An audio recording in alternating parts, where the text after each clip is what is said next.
Today is Wednesday, March 3, 2004. This is a meeting of the Franklin County Board of Commissioners.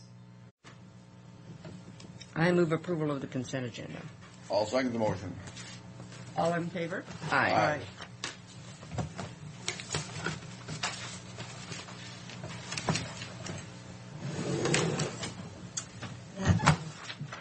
That Hathaway, do any of you guys know him? I think I know. He's The Lucille, family. I know his mother. It has to be that boy. There was a Hathaway boy in I think each of my little boys' classes. They were and there active, some older Hathaway brothers. Active Farm Bureau. And I'm sure that, yeah, that's it. I can't go to this on Thursday night. I've got a school function to go to that. The aquatic task force. on Thursday night. You know, we just ought to send them a letter.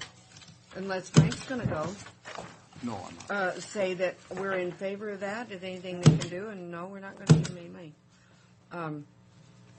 Pasco's giving $15,000 to the playground. I know. And the thing of it is, I look at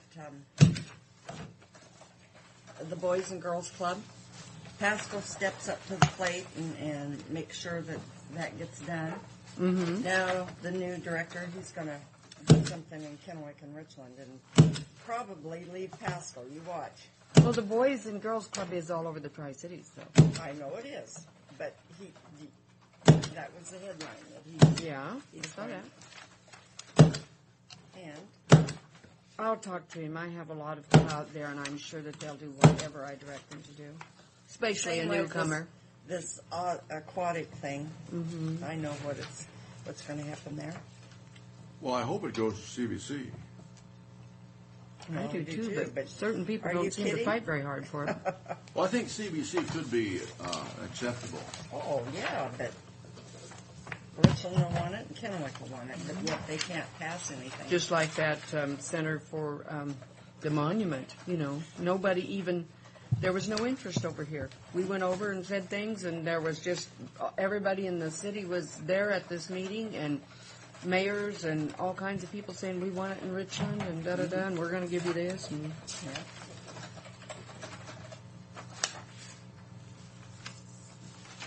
Two places for the chair to sign. Pat, is that correct? That is correct.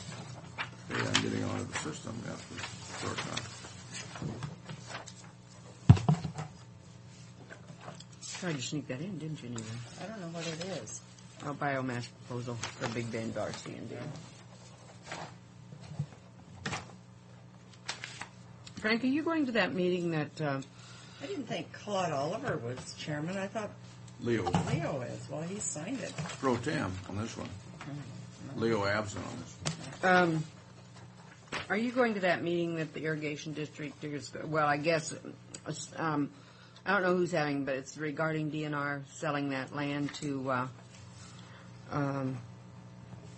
selling land out there. Or buying land? Buying land, I'm sorry. They're selling someplace else when they buy, Yeah, but not, I but what probably meeting should are have they said. having to? Well, Kevin Heinen called Rick to ask to talk to me, and then he said that, well, Mr. Brock's on top of it. So I thought, and there's a meeting Friday, so I thought maybe you were going to it. I've been talking to Steve Cooper on that. Well, that's probably the same difference. Yeah, I've been talking to Steve Cooper here, and they were wondering about sales, and I went down and checked with planning, and Prudential sold 800 acres to DNR out here, and there was another situation where a guy sold his rights of enjoyment. He owns the land, but he sold the water right, and he can't farm it. And Dale Wisdom is dealing. Yeah. Well, this is the one that's got Kevin upset because he bid on it, Yes. and DNR outbid him. It's in the process, but we don't have a record of it here yet. But it did happen.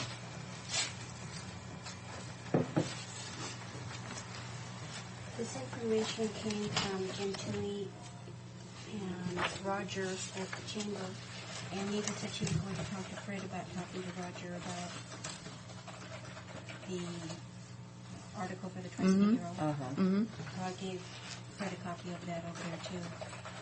And attached there is of what he's got written up, and he wants information from other entities to fill it in. So I don't know if Fred's going to add anything to it or. Oh, this is from Roger, yeah. I was going to say we just got a letter from Roger. What about the article? Just our article. The article is attached. Oh, That's this is Roger's article. Yes. And he's asking for input from. It would be nice if we could stick some other things in, because we didn't really, in our letter, we just addressed track and the courthouse, basically. Fred isn't here today? I thought it was here. Supposed to get in Tuesday night, I thought. No, he arrived yesterday, We did? but I haven't seen him this morning yet, so I'm assuming Might be he's out here. at I just track don't or know something. where. Tell Fred that we expect him to be here this morning for the next session, without question. Maybe that's why he's not here. I don't know. If he's not here any of the rest of the day, Yeah. Oh, and this is transit information that you can take with you that came. And other than that, oh, I just wanted to make sure that Linda and Sue are going to be here on the 15th. And I What checked day is with- the 15th? Monday. I checked with After Linda, our and she trip. said she's coming in on the 14th because Mr. I'm coming Brock- in on the night of the 11th. Okay. Okay. Then we're good to go for our public hearing on leasing the property. Then Mr. Brock's going to be gone, so Where the heck do you think he's going? I didn't ask you. Well, don't I don't ask see him. where Jim It's a big Toomey's, secret. answer is here. That's what I'm looking for. Jim Toomey is just making a statement up here, right here. Oh, in the blue? Yeah. Okay, is that's it what- as blue on mine? No, I only did one color. When's How this come have the to be chairman in? got blue? Because she's the chairman. When does this have to be in? Thursday, tomorrow. That's why he said. Well, what did we say? There was a comment made when we wrote, when that article came out in the paper. It's too bad we didn't mention some other things that we've done this year. Maybe Fred remembers. Mary, are these here for me? Oh, I just need to. Oh, okay. Are you done? I'm done, yeah. Well, call Fred and ask him where he is, I'm just. and if he's planning on coming in today. And if he isn't, to change his plans. I'm really meaning today.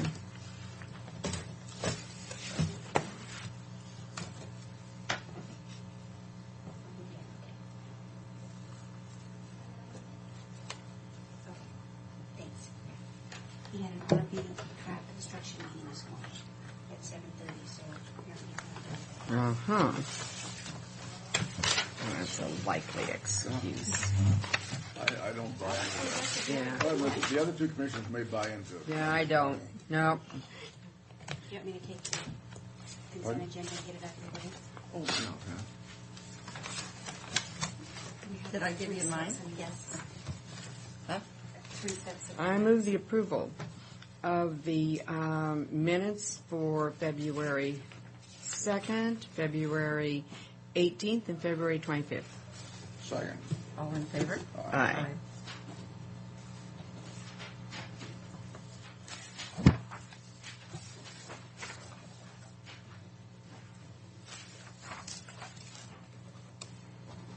Oh, I should wait till Fred's here, but Parker called and said from Wasack, Paul Parker Yes. called and said the courthouse monies are dead, and that he would prefer that we not try to pursue it and raise it up from the dead, because they're working. The legislature is working quite well with us. They are there. They're dead. They're dead. For this year. Yes. And But being on the list is important. oh yeah, for next year maybe bet. if it comes up again, which it hopefully will.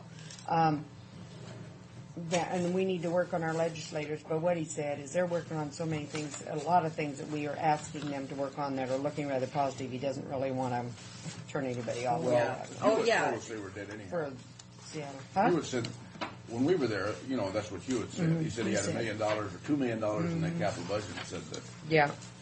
their $250,000 worth of requests. Yeah. He said they were dead and others didn't, and we should have listened to Hewitt because he knows. The old stinker wouldn't even. But we got return my another calls. 2 years after this, so we need to be on the list. And if there is We any need to money- talk to him all the time. I don't see how we wouldn't be the first on the list because no other county is even broaching the subject. I don't think we're. Yeah, a couple of them are, but not What? like us. Which They're one? not ready. Which All one? I was in. I'd have to look it up now, but there's a couple of them mentioned. But see, they don't have anything started like we do. Well, we're in the process, and we will be doing for it. the next 3 sessions. You know. But Next our 2 name's sessions. on the list, and I think they know about it. The only thing is if they ever put it together so there is any money. If there is any money, we're on the list. That's all we can do. You know. And Mr. Sullivan doesn't go by the wayside somewhere. We might deal with a different person with a different idea by next year. You never know. Here's the sheriff letter. I move approval of a letter to the sheriff regarding the issue brought to our attention by Hector Amarillo. Second. Alamillo. Aye. It's Alamillo.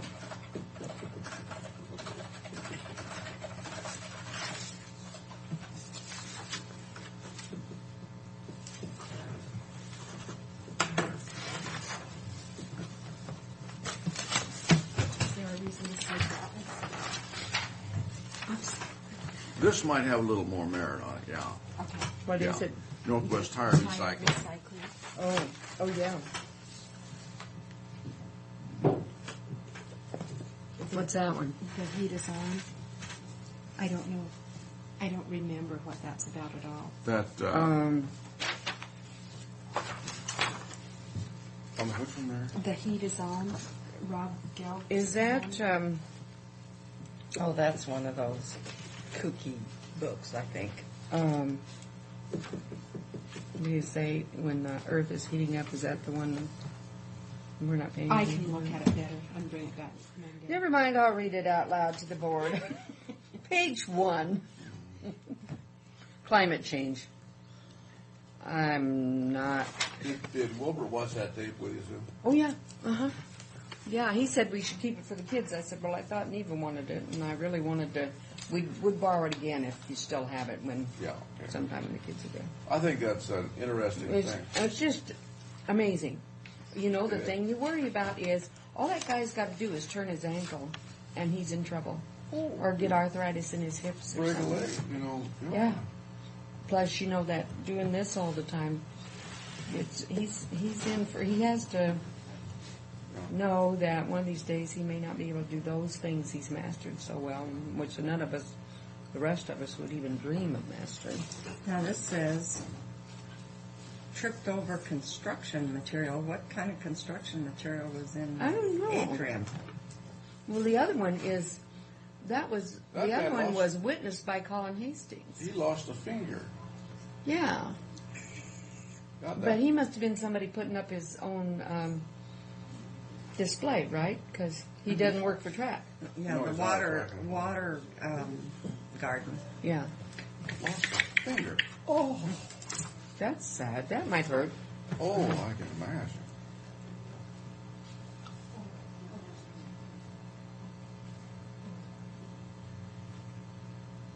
Well, it looks like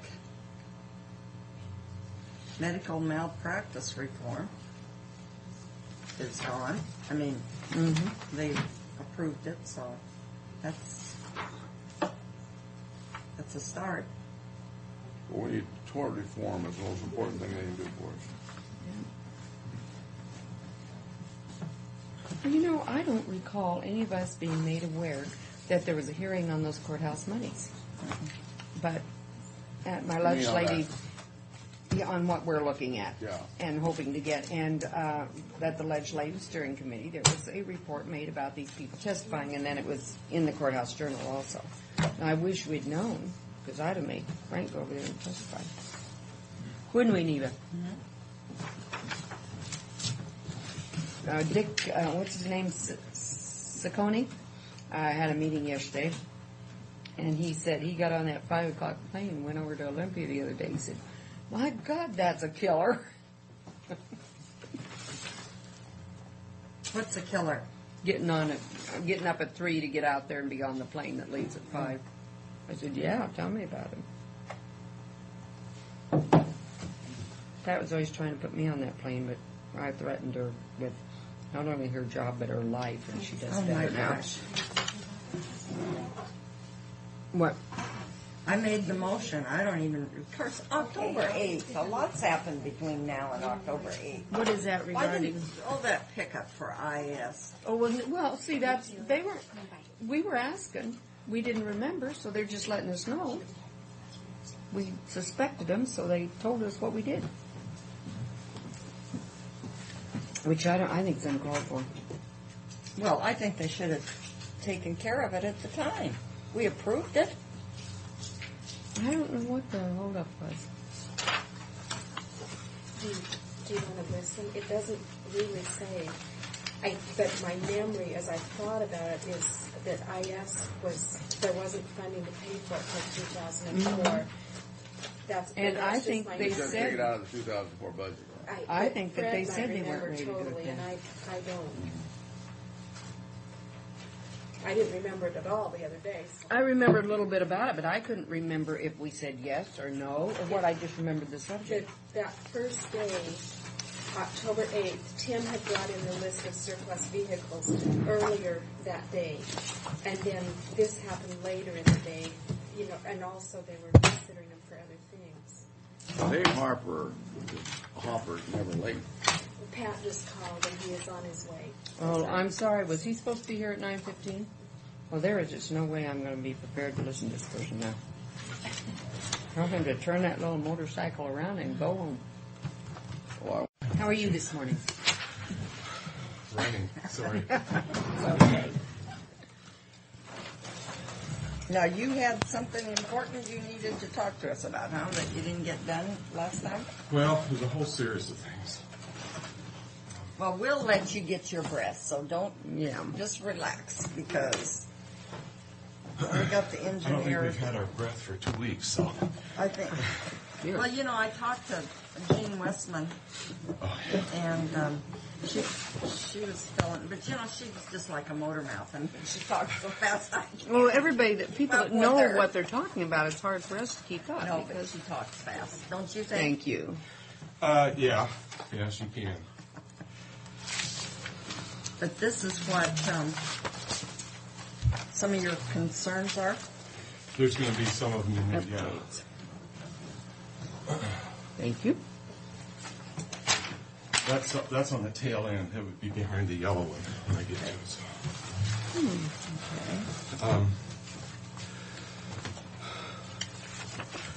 There's a Which whole. one do you want to go to first? Well, I'm going to start with chemical Yellow? dependency. Yeah, yellow.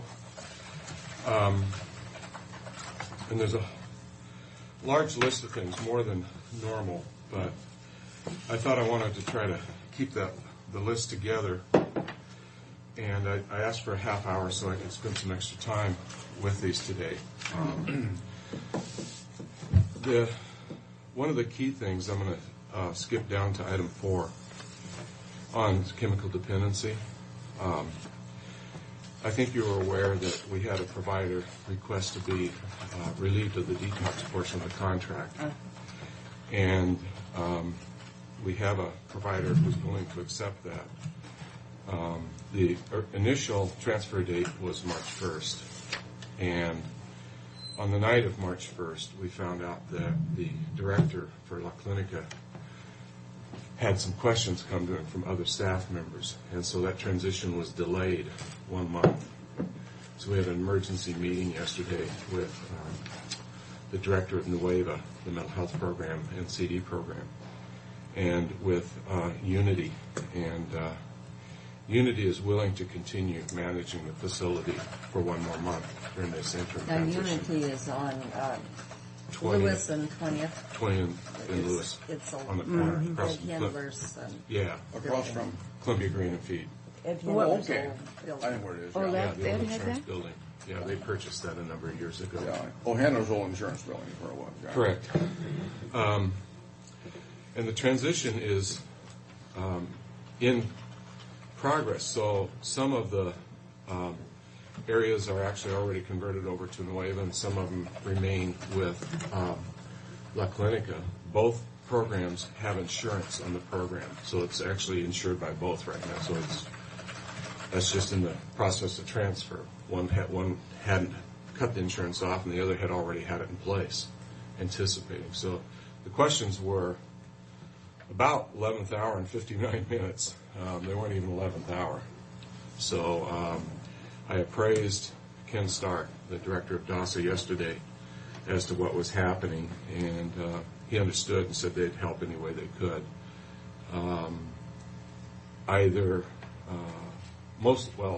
Nueva staff have assignments, as well as myself, around contacting the Department of Health and DASA licensing and everything to make sure everybody's on board. So we don't anticipate any problems. I did state a concern that we be well down this path during this next month and not have this happen again. It's not appropriate to happen again. It's unfortunate it happened this time. And I have to say it certainly wasn't the mental health program director's intention whatsoever. But the director has stated they want to go ahead with the contract, so I don't have a feeling or perception that this is being strung out to another last-minute dump next month and a walk away. So I'm remaining positive with it. And I'll bounce back up to the top. The state-county funding formula has been in place for a number of years and has a whole bunch of elements that comprise the funding formula, portions of it, and they all share certain percentages. Felony filings, DUIs, domestic violence, the number of people on welfare, and probably several other elements comprise that funding formula. And it hasn't been reviewed for quite a while. I don't believe the counties were interested in reviewing it, and somehow it got on our state-county agenda and it is a topic. What I'm trying to say here is, to my knowledge, most of the counties I've spoken with are willing to go ahead and go through the exercise to see what it tells us, because there's been a lot of population changes. Mm-hmm. However, most of us, at least at this point, are saying even if there would be a funding shift, we really aren't in favor of enacting it, because it's just reallocating an insufficient pie as it is, and it creates winners and losers and hard feelings. If there's new funding or new programs, there may be an interest in implementing this formula on certain new funds, but not across the board. So right now, that's where it stands. The activity really hasn't started. I expect a work group to be assigned in 2 weeks when we have our state meeting.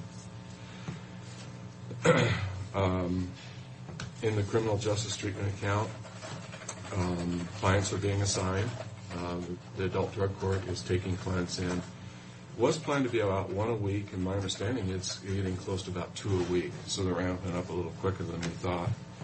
Some of the clients are available to this kind of funding, and some use other funding.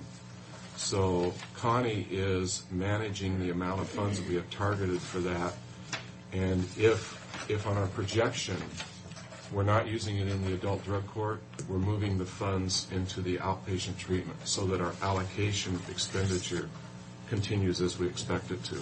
Now we're talking about adult drug court, and we've got juvenile drug court, and now we're talking about a family drug court? Correct. There is a group, and you're down on item 5. There is a group that is interested in a family drug court. It's not.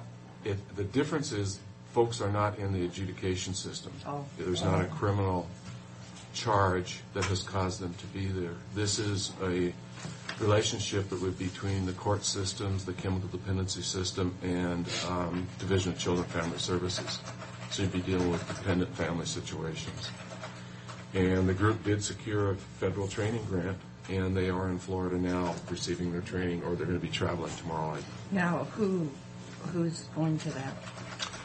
We have Connie Simpson from the Assessment Center going. She's been assigned to be our clinical contact for all somebody from Benton County? Or? Oh, yeah. I to be honest with you, I don't know the team members, but they have put together the normal team There's DCFS folks, there's juvenile court folks. I'm trying to think of the court commissioner. It's a Lana gentleman. Malone? No. Joe Joe Schneider. Schneider. I believe he is the commissioner that's Well, they're working going on to be this one. doing so much drug stuff, they won't be able to do the regular juvenile. We'll have another court commissioner, you watch. I will tell you that there is interest in having a mental health court too.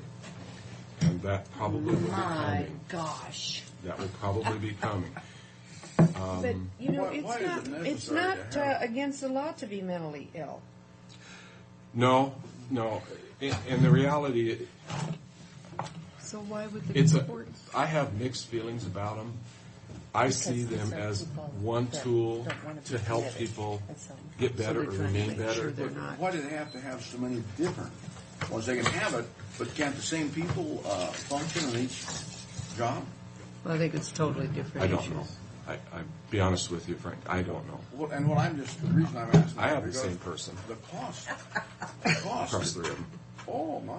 Well, They are very heavy. And I remember when the drug court started, I made the comment that I wish that we had the availability of doing some of the things the drug court could do across our whole population that needs these kinds of supports.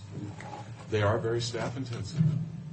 And there is question about whether the feds are going to continue to fund these kinds of things and Yeah. whether communities can afford them at the level that they are later. And you know, we'll see that they work but I'll give Jackie a lot of credit because look at, but we don't have a lot of Jackies around. there are 2-3 people who work day and night on that. Yeah. But It has brought a lot of people together. I think that some of the things that drug courts are doing is helping the legal system on all ends and the professional systems probably do some of these things for other clients that maybe aren't formally in the system. So I think it's helped relationships better. But when you see how labor intensive it is, I don't know where we're going to ever get the people who, and I don't want to be a defeatist, but you know, I don't know where we're ever going to get the people to spend that much time for the amount of people who need that Well, kind of attention. And the funding to continue. Oh, that's Well, right. funding is Right right. there. You know, I and the understand. thing, People the who thing of have it is, funding. if we could prove these individuals are rehabilitated or helped and they're not in the legal system and it's saving that much Yeah, time and money by not having them in our prisons, then some of that funding should come back. Yeah, because it would take time. It's But- going to take a lot of time, but in the long But there's run, got to be a balance on this Yeah. thing. Boy. I think that's a very good point. I think in one sense, the CJTA money that we saw is part of that when they, every argument has two sides at least to it. And we lose. Oh, the counties. And this was about, I think it was 25% of the funds that DOC was supposed to save were going to go back into treatment. And this account and the count that the other counties got out of this is that percent. People on the other side would say that the DOC beds continued to raise and that they believe there's evidence that certain legal systems charged at a higher rate or changed the charges to increase the score to get people out of the communities into the jails, thereby defeating what was planned. So there's a lot of controversy around these things. But you're right, if projected savings could be proved, then either our system's costs would hold the same or decrease, or maybe some funding come back to the other side. I don't know if things are going to work that way. But good point. I don't have any hope that they do. It's going to have to do something different. We can't keep building jails. well, and the bad problem we have with drugs, we used to say catch the drug pushers, but now anybody can make their own, and it's different. This Okay. meth thing has changed it. Yeah. Yeah, I'm amazed. I see the traffic stops in the newspaper, and they find a car's a traveling meth lab. I mean, I'm not or quite sure. somebody's backpacking. Yeah, just. Anyway, Both were in the news, the backpacking and I'm going to skip over. If there's any questions on these others, I'll answer them. But I'm going to skip over to DD and feature a couple of things. I wanted to let you know that, and I had mentioned this to you earlier, Division of Vocational Rehabilitation, Item 1, appears to be as little a resource as we thought it was going to be. As a result of that, we have dusted off some old statements of work that we had, and we are again working with our providers to get back into the employment business on a small scale. And we're considering a project through the end of this through the end of this first fiscal year, June. We have a little bit of funding in our DD program that is to go to clients that we accrued over the first 4 or 5 months that we can allocate to this, so we're not taking anybody out of service. We're just reallocating it in a different direction. We're doing this with the support of the region and our local providers. The region would like to consider it a project for now. I'm willing to do that. It's a comfort for them. I really want to be able to work our finances in the system so we have a small employment project in the future. What Carrie and I have talked about is we'll try to use DVR. We don't plan on them coming through for us most of the time, and then we would be like a second or a third level resource. Now, And DVR is, Division of Vocational Rehabilitation. okay. So Well, I, you say you would be a second or third resource. Can you explain that to me? yeah, if we have someone that we think is employable, we're going to refer them to DVR. Now, the reality is DVR has a statewide list, and there's literally thousands of people waiting for service. We're going to have to make some decisions about how long we're going to wait for them to sit on the list with no chance of coming off anytime in the future. Also, is it somebody on the scale of things? Is it somebody that looks like we might be able to get them a job compared to somebody that's going to take us longer? We might opt for allocating funding. This is an uncomfortable thing to be allocating resources like this. Usually it was first come, first served, you know, who was in the doors next. Now we don't see much in the way of new resources coming, and we're having to start to partition them out to where we think we're going to have some success. That's not a very comfortable way to manage things. It's not very palatable, but I think it's one of the realities we get forced into. If we don't create some second or third level option to help pay the providers to get someone employed, most of these clients are going to be sitting with no program whatsoever and very little chance of getting jobs in the community. So my personal opinion is I think we're back in the employment business, even though we don't really want to be, at a small scale. The level of funding we're looking at is probably around $2,500 to $3,000 per Now, person. how can you place these people? We would have it in our contract to hire the providers to do it. So we would be paying the providers to do the You'd be work. paying providers to place them in some type of employment. Yes.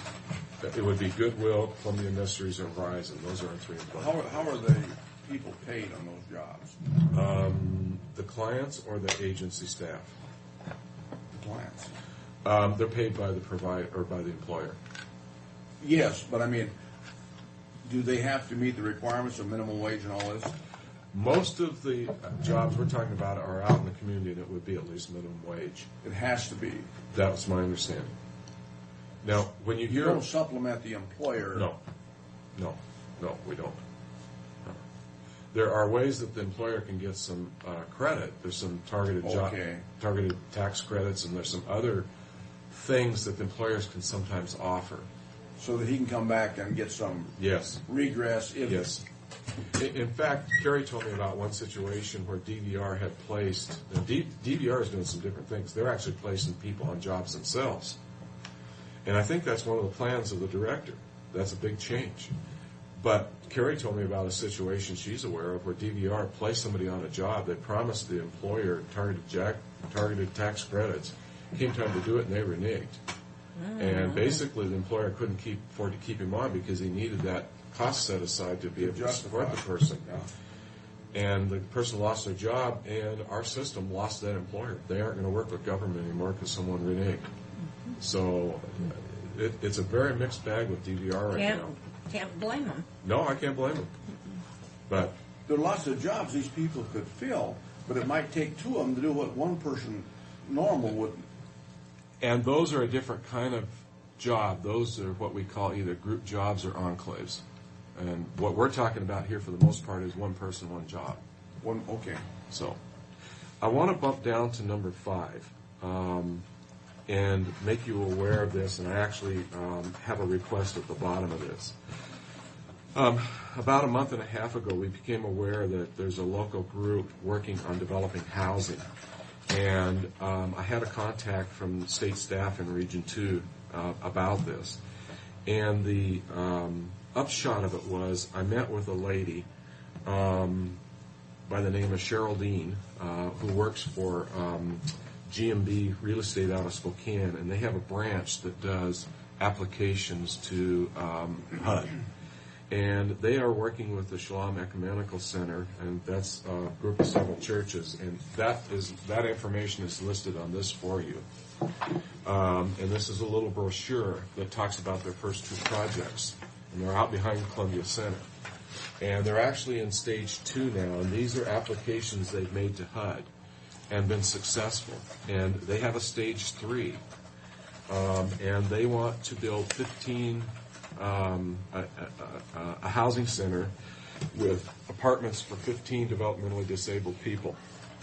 And they need to have a show and evidence of local governmental support. Now, they did this in Walla Walla, and Walla Walla Human Services gave them a small offering or grant, and I'm not sure which term to use, of $13,000. Bottom line is, I'm proposing that our department make $10,000, which we have available to this group, that would be included, evidence of this would be included in the HUD grant application. One of the things that Cheryl Dean has learned is that they have a way of scoring their own application before they submit it. And they need to get the highest possible score to compete nationally with all the other HUD applications. So what Walla Walla offered was a letter of support and some cash. Just to let you know that the cash is not really a meaningful part of the financing of this. The operation is about $1.5 million expected cost. We're suggesting to offer $10,000, which would give HUD one form of evidence. They want more than just a letter of support. They want something tangible. And tangible in their world is some cash. And we do have it available.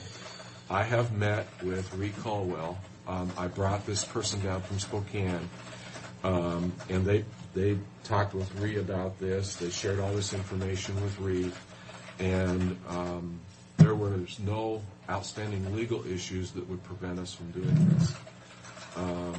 I plan on meeting with Darren and making him available, aware of it, and if he has any issues, we'll deal with them and work with him. Now, Walla Walla offered the letter from the Human Services Department. I could offer the letter from the Human Services Department. If you're supportive of this, I could also prepare a resolution that would allow us to do this letter, or prepare a resolution, a letter of support from you. And it's going to be located? It's located out behind Columbia Center. They've already got the land. They have the land. My understanding is Cadillac Hospital donated some land, and it turned out the value of that land was $1 million. Wow. And that land and having the site, having ownership of the site called Site Control, has allowed them to score very high on that part of the grant. A lot of these go in and they're just struggling to get money to buy the land, so they have the site under control. So they have already been successful. They are opening ground for stage 2 right now, I understand. And the reason I'm doing this ahead of time is that when the HUD grant application window comes, it comes and closes in very short order. And it's supposed to have been open now, and she just looks in the internet site, on HUD's internet site, where the openings are announced, and they usually have 30 to 60 days to submit their grant. So the grant basically has to be done at or about the time it's open. for our involvement in this, Dave, what would you think would be the most effective? Well, first of all, just the level of support that you're interested in us going ahead. I meet with Benton County Monday, and if I get their support in doing this, I could do two things. One, I could do a resolution where both sets of commissioners support it, and then we would do a That's great. I Okay. think that's, yeah. Okay. I think it's And I good. offered that back to Geraldine in a memo with this. I had several options. She thought that would be great. Yeah. And I see no reason why they wouldn't support it either, Me either. Okay. Well, with that, There's no objection to this out in that area. So- not to my knowledge. And Rhea actually knew of these sites. I mean, I haven't been there. She didn't know what they were. She didn't know they were dedicated housing. They are configured so that they don't look like there's a housing for a group of people. And I think That's the only issue, yeah. really, So, but the grant money, you can still apply for anything. Oh, yeah. The grant's going to come from the state and the feds. Now, I want to skip back to mental health. We got a lot of information here, but I want to skip down to item 4. And this stuff Are you is... on the front page? No, I'm on the third page now. Third page, okay. This stuff is changing hourly. And I don't know where it is at this point. But I guess what I would say is it is not looking good. The waiver that the state has been working on may have been changed to a different kind of waiver. Also, it is... I guess I don't know what you're talking about on waiver. Well, the mental health system operates under a waiver, and basically what it does is it allows the state to contract with certain entities to force people into managed care plans. And those managed care plans for mental health are the regional support networks. Otherwise, They force them in-house. they cause the service system to come through the regional support networks. Otherwise, it would be like, and I don't mean a negative sense, it would be like the medical system where there's doctors all over the community, there could be mental health providers all over the community, people could be going to them, and it's a fee-for-service, and the state can't control the fees or the services, and the costs just skyrocket. Okay. So it's a way of managing costs. All right. We've been operating under one waiver. We have found that waiver does not contain residential services. So Jadwin House, Cullum House, Wilson House, although Wilson's not residential, and a number of other things that we pay for are not contained in that waiver. My understanding is that the feds could be switching us to a different kind of waiver, and I don't know all the detail. That may be a positive, but everything always has negatives. The negative in this kind of thing is what I've been talking about for several months.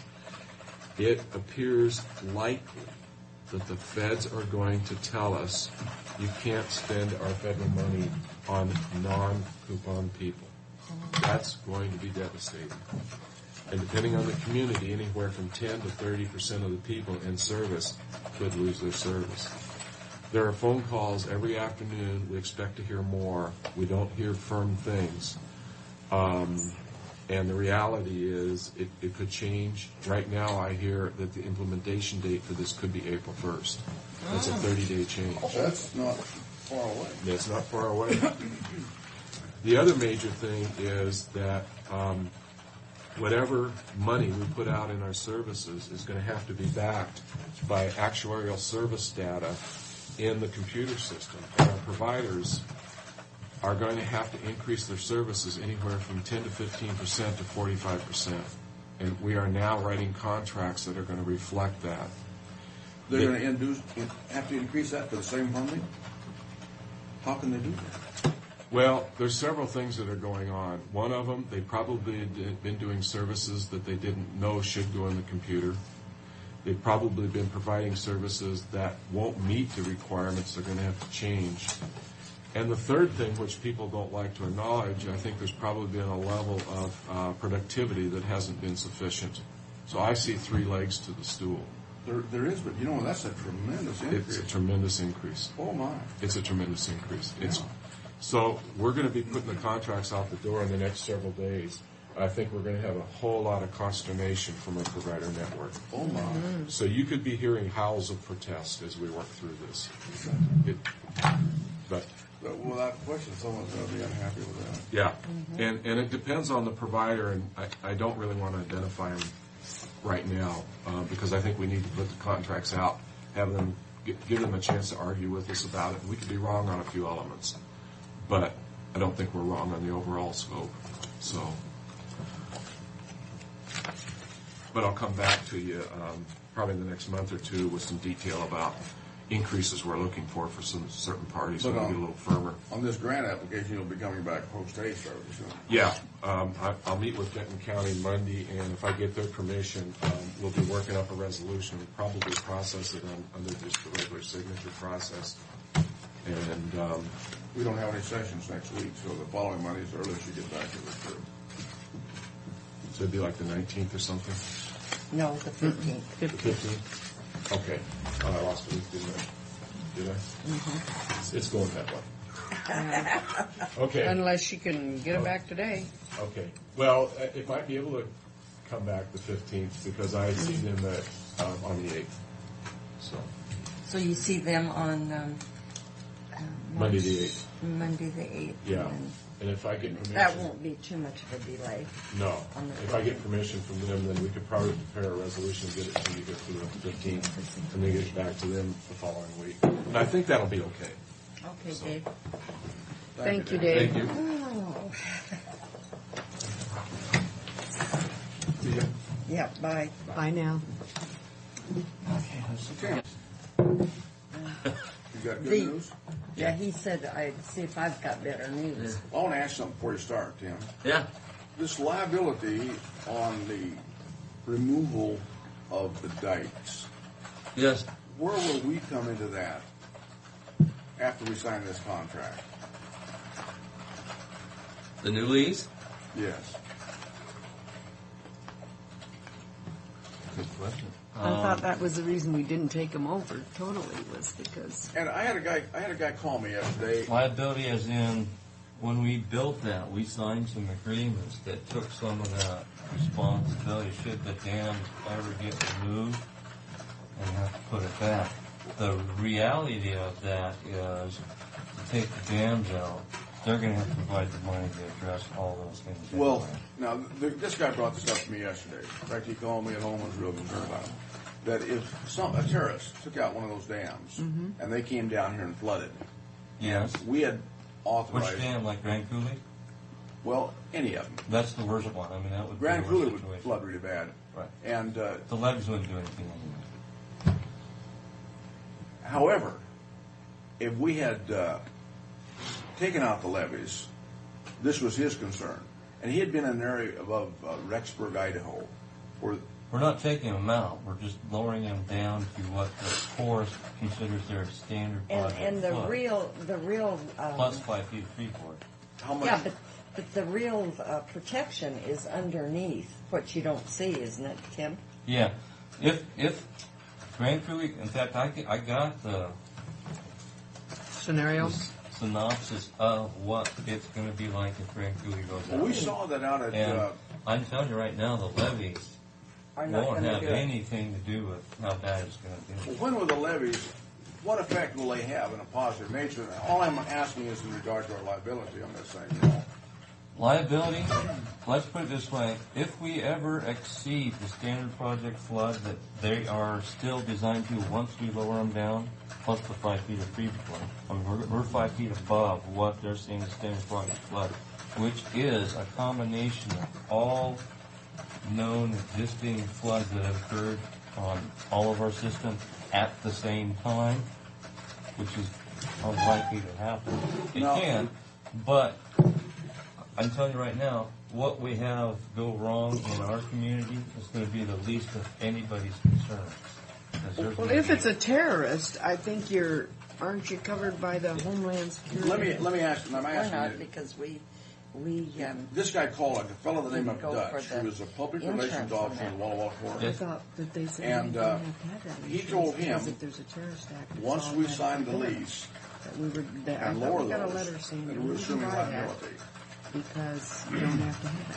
We're talking Yeah, just about this there's- building, I think. Anytime you do anything, you're assuming some liability should But happen, but What I'm wondering, as I told him, I said there's a good chance we might opt out of this whole a operation. good example is, all those houses you're allowing to go in, out along the river, out off Kohler Road, those were set back for a 100-year flood.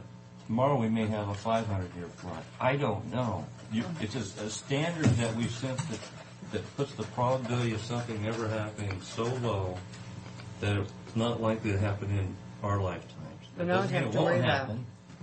Because if that ever happens, it'll all be swept away. And I'll be in my house watching television. once- I don't even know what's I happening. live on high ground, though, so I'll be. As far as what we've lowered to date, once City of Pasco does their section, the whole thing Doesn't is matter. That at the whole thing same is, level. that's moved then.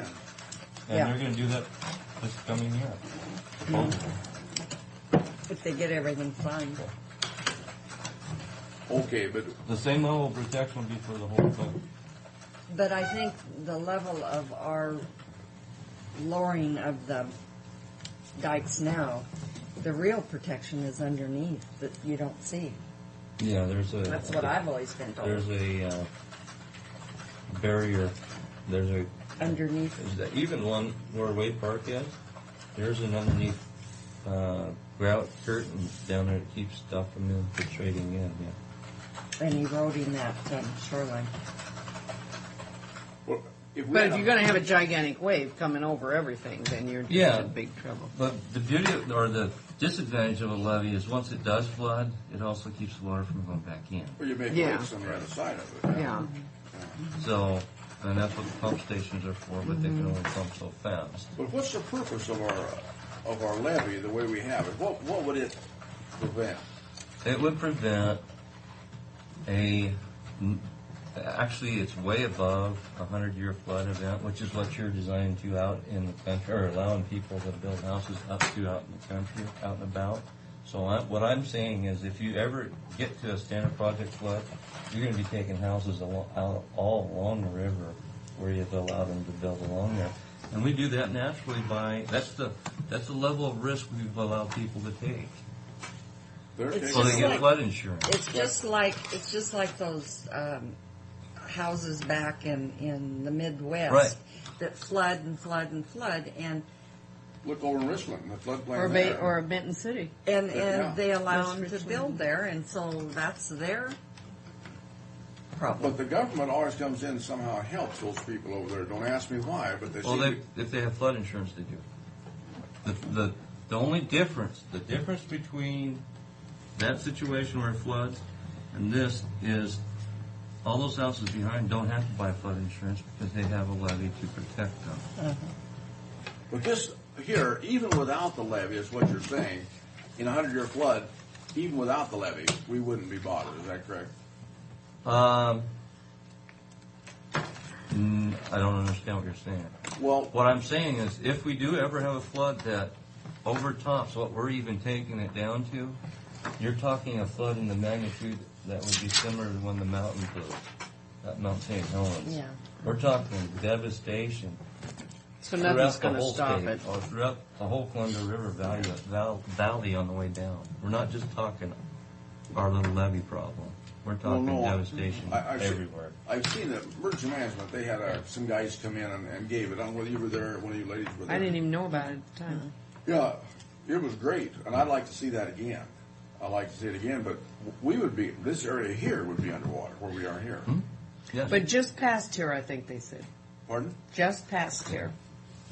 It stops before it gets to where emergency management If is. Grand Coulee Yeah. floods, Yeah. yeah. Or it's when you start talking floods, you're talking probability, and that's why they say a 100-year flood means that 1 year in 100 years. Except Over time, the that's flood- how We've had except two. on flood- Samet Hill. We've had two since I've been a commissioner. But I think. Where? 200-year floods. in the Columbia River, No, out here in the. oh, you have them all the time in certain Samet basins. Hill No, has- not with the Columbia River. But the flood in 48 would never happen, even with out the dike because because of of the the dams They controlling could, the the level. dams could control that, yeah. Yeah, and so they'll never have that flood And The they only- haven't had anything near it. near it. No, I would never worry about anything from that standpoint. The only thing that would affect us Is if a terrorist, dam if a went dam out. went. But then Well, I that's, think if a terrorist, that's beyond your control. yeah. And that's like the weather.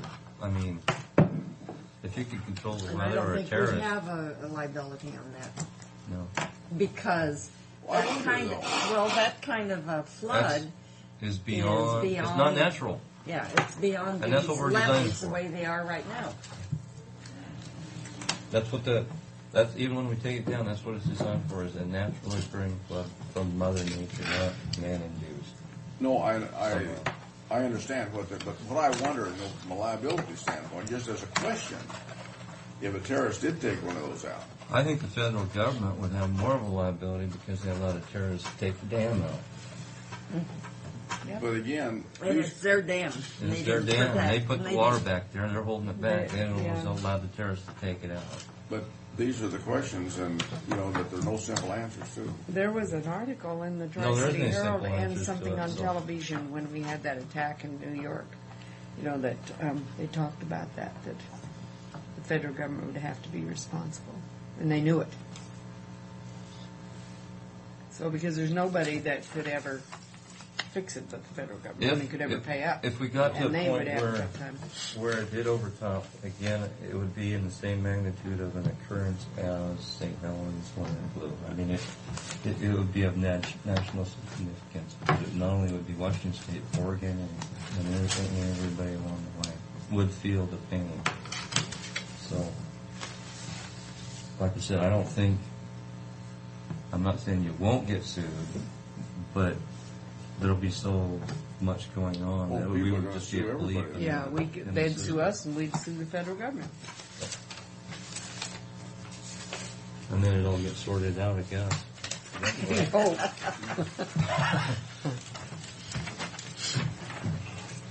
The good news. Oh, good. We got a settlement, huh? Yeah, What's going to happen to that dirt up there? Darren wrote one final last gasp letter laying it all out on the line with the final offer, and they took it. And this outlines that offer. I'm going to go through a little bit if you want, but it's pretty self-explanatory on here. We are going to give them some of their dirt, but not all that they wanted. They wanted us to move it about a mile down the road. Well, we're moving some of it down Mile Road, but not very much. And we've attached values to that, and it's still cheaper than going to court, so, which is where we were headed. Basically, we're going to pay them for their land still. This guy bought Anton Price's dairy up But there. we're also going to provide $7,500 worth of value as far as moving the material. But that will be included in the contract. The contractor will do that work, and it'll get reimbursed through our grant process. This Zurcher, he bought Anton Price's dairy. He bought that dairy. Yes. Yeah.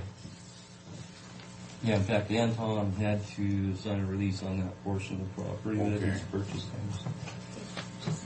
It is Anthony. Dick Turner always called him it's Anthony. Ant, what are they? It's got an Anton? age in it. Anton. It's not Anton, it's Anton. Okay. I move approval of CRP 523 Sage Hill truck climbing lane settlement with Zurcher in the amount of $1,886. Is that the total? Cash. That's the total. Oh, That's the okay. cash. Rest is the in-kind work. Oh. When it comes up to- 93.86. Oh, okay, right here. And the total benefits being $9,386. I'll second that motion. All in favor? Aye. Kim, are these all originals to sign here? Yes. We're going to give him a copy of it, so because he wants some guarantee that it's going to take. What else do you have? That's it. Really? No bills to pay? No. Our crest lock, the culvert's all in, the transitions are all poured. They're working on the gravel for the road next week, and possibly we get paved in 3 or 4 weeks, so we can get back open. On Crestlock, off the bridge. I'm not really nice. Good. What about that other road we're talking about? I can't think of it. East West Wells? Yeah. It's still shut down because the subgrade's off. We got a whole bunch of rain when we were building it, and it got oversaturated. Oh. And we got the base course on, but we're letting it heal up before we finish it out. We told them to go away for a while. Plus, it's not paving weather yet anyways.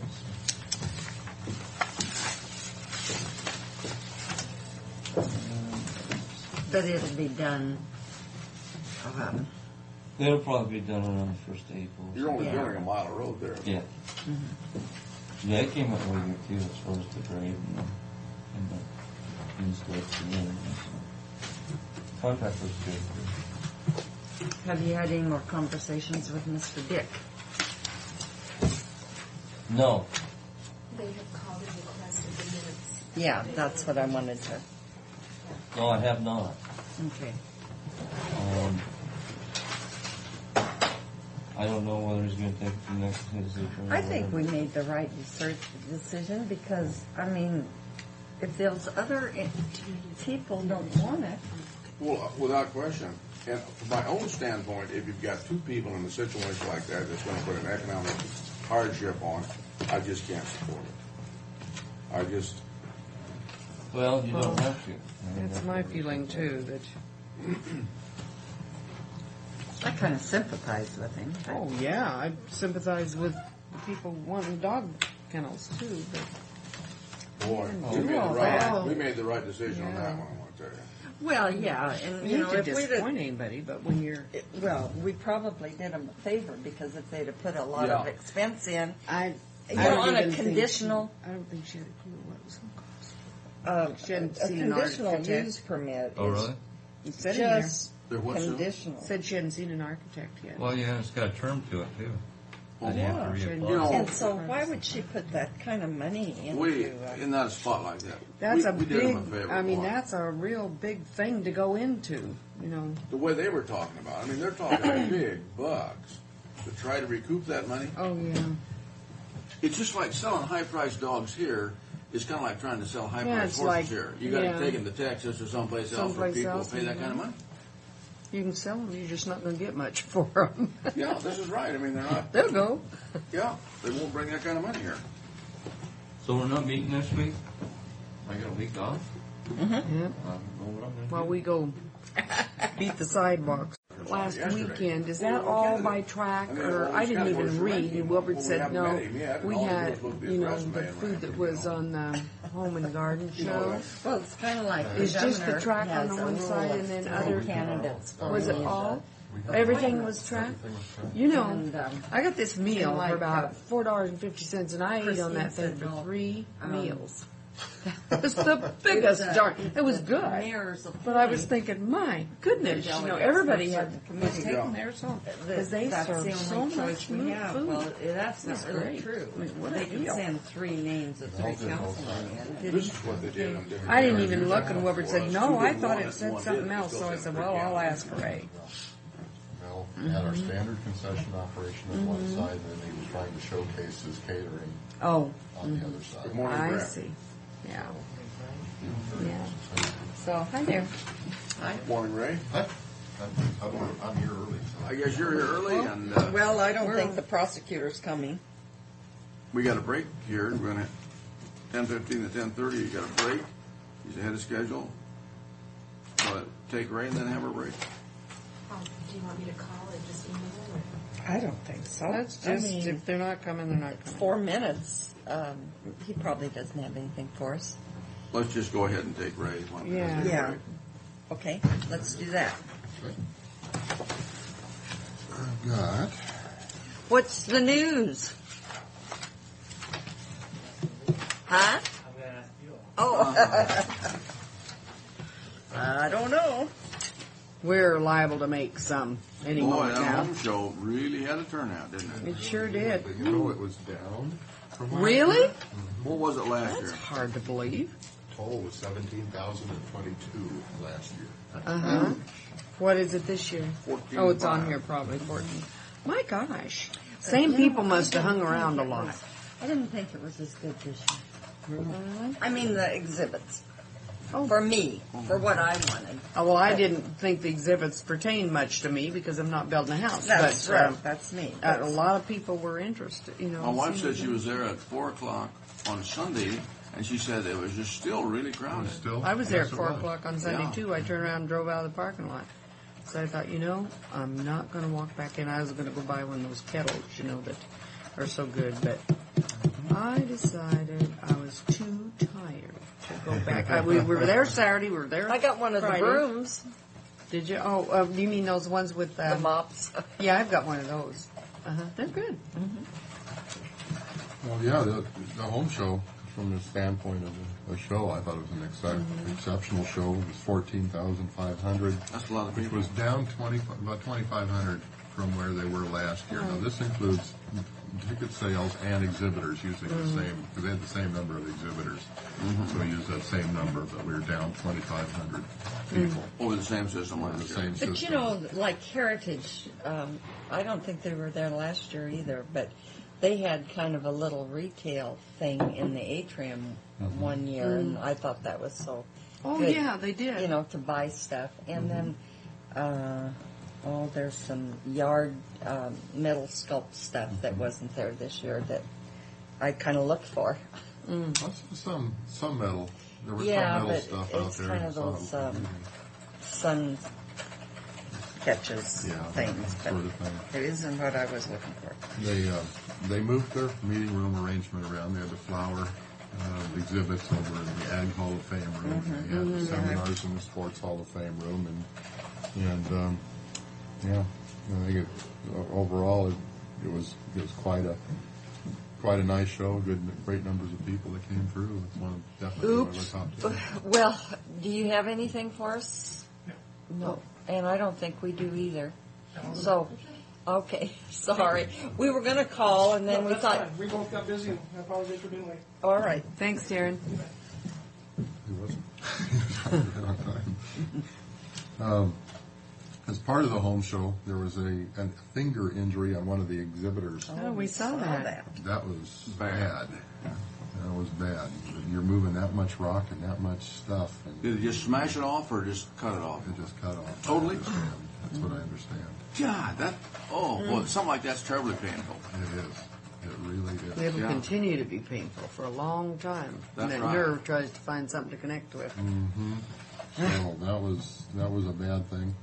We had. Did he get help right away? I mean, did they get him to the doctor? Oh yeah, that's what I understand. They took him right to Lourdes, and They tried to I, reattach it. I'm sure they tried. I don't. didn't I would have said, follow well, up I'm on sorry, it. but at 4 o'clock we'll be able to take you. We had one other incident in there. It was a personnel issue that we took care of in Mel's area, but it was taken care of immediately.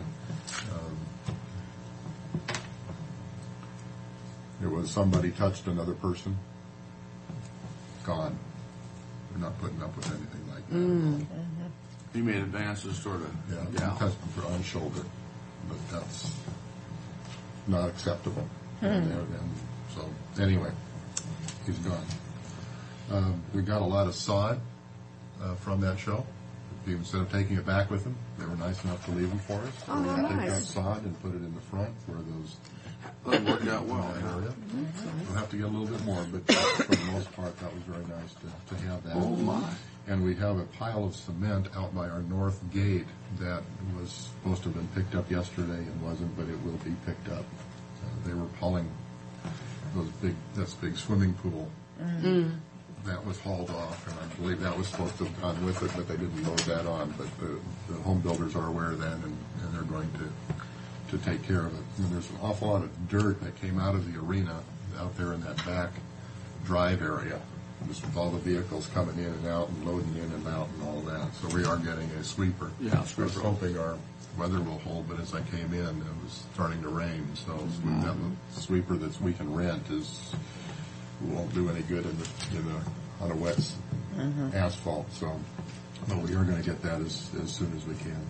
So everything else, the carnival is already arriving for the Irish games. They're there. The trucks are there, and they're ready to move in. So not a lot of time before to really get the place to the level we want it to. On today, we're going on for the second day of the farm fair. There's 2,000 kids going to be going through for the farm fair. That's nice. It's a nice little event. Kids always really enjoy that. And then Department of Energy had a meeting, and Department of Transportation had a meeting yesterday in association with the farm fair. Ski Club is coming Thursday, and they've agreed to come back all next year too. So this is the fourth year of a community group that's been bouncing around all over the Tri-Cities for years, and here to have a home now. I think this will be our fourth year in a row for us, so very good on that. Irish games will be in this weekend. We'll have to turn the expo hall around real fast because on the 10th, I think it's Tuesday, is that right? March 10th, Tuesday? Or Wednesday. Okay. Oh, yeah. Maybe that's not fun. I'll take that down in a few weeks. Okay. There's a fundraiser breakfast, so we've got to turn all that down, put in about 1,000 chairs for that fundraiser for the Cancer Center. There was a youth hockey meeting, and then Department of Transportation, and 2,000 men from throughout the region are coming in for that Assemblies of God Honor Bound Convention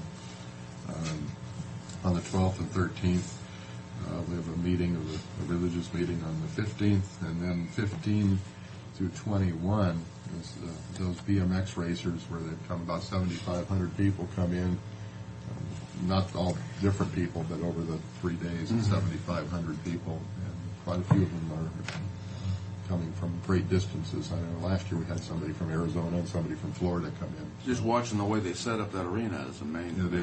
It is amazing. Yeah. So that's coming back, and at the same time, we'll have the Spring Arts and Crafts Fair.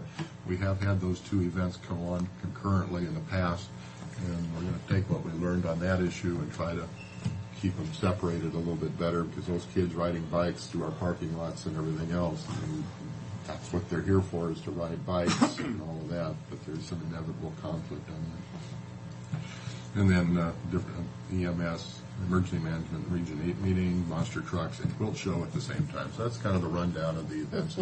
That's quite a contrast. Yeah, it works out real well. The quilt show and the monster truck. Isn't that something? That goes on concurrently also. So you see, we got concurrent events all this month. Both sides of the building being used every single weekend. See, and that was our goal. Well, here it is. We are realizing that dream. Go back to the home show one last time. Commissioner Miller asked about the food. As you walked into the atrium, there was some perception possibly that there was another food service area operating. In fact, there was not.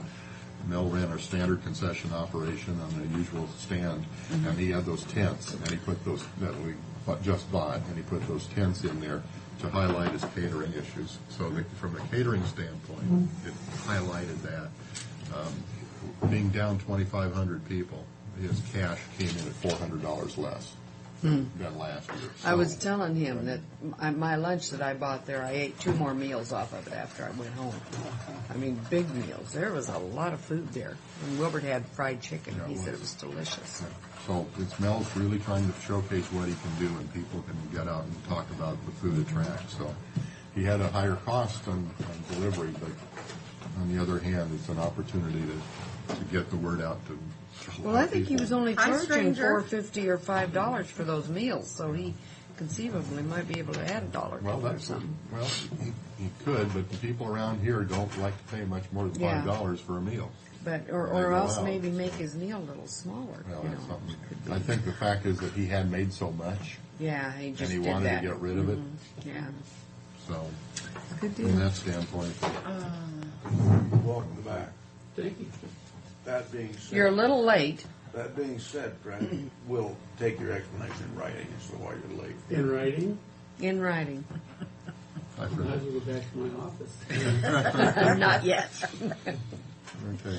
I put Amerisuites down there because we've taken another step. I've have a draft contract put together that we would rent the AmeriSuites meeting space on an event-by-event basis, and also the terms of that is an ongoing basis.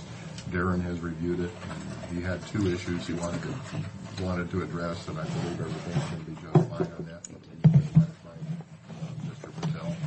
What about if someone else came in to rent those meeting rooms of AmeriSuites? They could. Well, they can. If we're not there, if we You don't know, have, like- whoever has them first, right? We are not going to be exclusive. That they'll be. We're just going to rent them. Like, No, I understand that, but what I'm saying is on the scheduling on this thing, how are we going to address that? we will be actually having access to the schedule. And we'll know what is going on in those rooms. So we can try to work make around that, it. We can make that sales pitch to them, to anybody calling in, wanting to know what meeting space is available at track, and we would know what their schedule would be. So there's not going to be a conflict from that standpoint as far as working with our events and track? No, Okay. I don't see an issue with that at all. But like if he rented that big room for a large wedding reception, if they wanted food catered from us, We then would be the ones renting. they would be the one. We would be the one. Right. But he could rent it to somebody and allow them to bring their own food in. Is that? He's the owner, he can do that, but he's indicated that he has a desire for us to do it because we're the best with Mel. It's head-to-head Okay. competition. So it's Yeah. not an exclusive, but we're in the Well, I mix. don't think it can be an exclusive because of the other hotels objecting. Huh? I'm not so sure that's the issue, but and that was a recommendation of the consultant. But I don't believe that we're heading that direction. We're not taking everything that the consultants recommend. We're filtering it through it to see what's appropriate. Well, how my soon- question is just the coordination there so that we don't get into something where we don't have access to what we wanted to by allowing it to locate. Well, if Right. somebody else is there before us, then But that's not the issue. We don't want that to happen because we're in business to operate track, and we want to be able to use that when we need it to. The issue is that where track is doing the scheduling, we're going to know pretty far out. And I think that the intent, as we've discussed, is that they're not going to be focusing on far out scheduling far out in the future. That they're going to be focusing on near term and short term issues, But we need to have somehow access to their scheduling and we will have that. so that we know and we can coordinate it. We will have that. The Are any of the suites finished? no, they're still in there working. Is there any change on date on completion? Not that I've been made aware. Everything still appears to be April 26th. So, and then the next thing on the agenda is a tower cam proposal.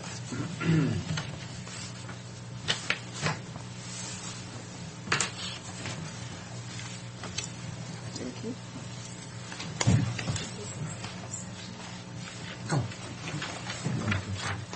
It's just a proposal, and if you want to pursue it, we can. And it's not negotiation, it's pretty much what's been offered.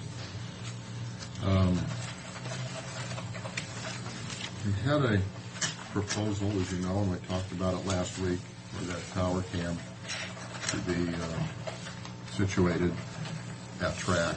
And the opportunity is still there. I had a discussion with them yesterday, and pretty well laid out in this document you can review. I think you're aware of what the tower cam is. We talk about its location, and I have some photos here for you. They got up on top of the roof yesterday.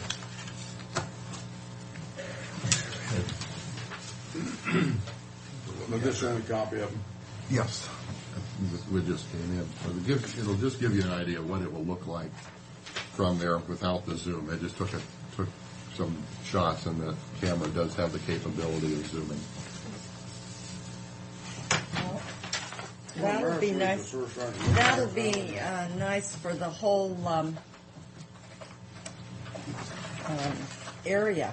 Oh, yeah. You know, I think even that's a real boom.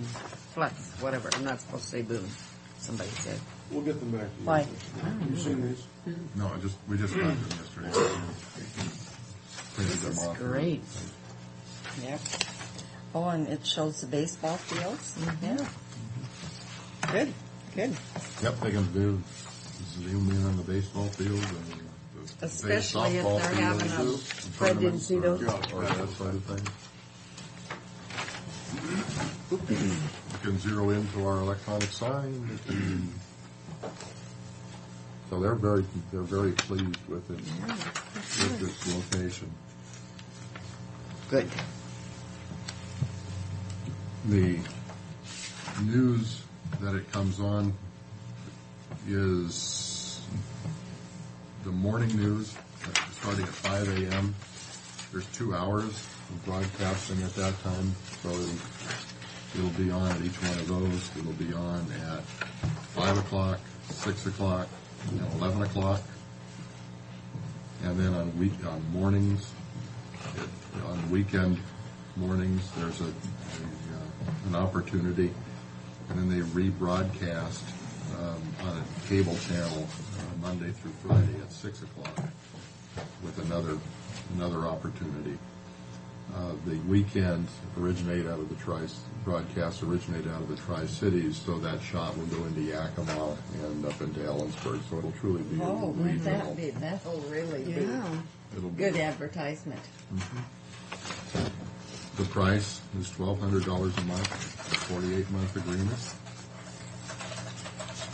The logo of track would be on the bottom left as you view the screen, and it'll be mentioned as the track, Power Cam, or any other name that you choose to put on there. But I think that would be. Oh, I think everybody identifies That area. by track. Uh-huh. And, again, I go back to the name of the road. I can't remember what there was advertisement on, but they were talking about it, and it wasn't anything going on at track. It was, but they said it's off of it's out by track off of such and such road, and I thought, everything's identified up in that area. Is that track? Is It that should track? be Trackway or Track Boulevard out there. It sure should. That's ridiculous. The city would argue over the acronym aspect of it because no one thinks of track as being an acronym. That's a name anymore. It is. K&DU will install the camera at the west apex area of the roof, which is where you see the photo from. So it's in the front of the building on the arena side. They'll be they've indicated they'll be responsible for any liability if the thing flies off and hits somebody or damages property as it flies off, for example. If something happened, he indicated that would be the case. That they would repair the area that the camera was mounted on afterwards. It couldn't be brought back to new condition, but they'd repair it the best possible way. They're looking at a start date of mid-April. And from a budget standpoint, we think that we could probably take in about $5,000 a year in additional sales benefits on a conservative basis. I think cover that's that. way low, Ray. Well, I do too. I say it's a conservative basis. Especially with it going as far away as Ellensburg and Yeah, no, I think Yakima. you're way low on that figure, but that's, And then all of the little communities between here and Everywhere. Yakima. I think it'll more than pay for itself many Well, times over. But my point is that it realizes top of mind and public relations benefit, which will add on to that. There is some value to that. Without question. So this was not specifically budgeted. That we started it. That's why we're bringing it up to you. We do have it in our budget at this point, in our marketing budget. There is that much money available. But it'll again, squeeze it our is new. marketing budget, and we might have to replenish that, We or, may have to look at that at some point.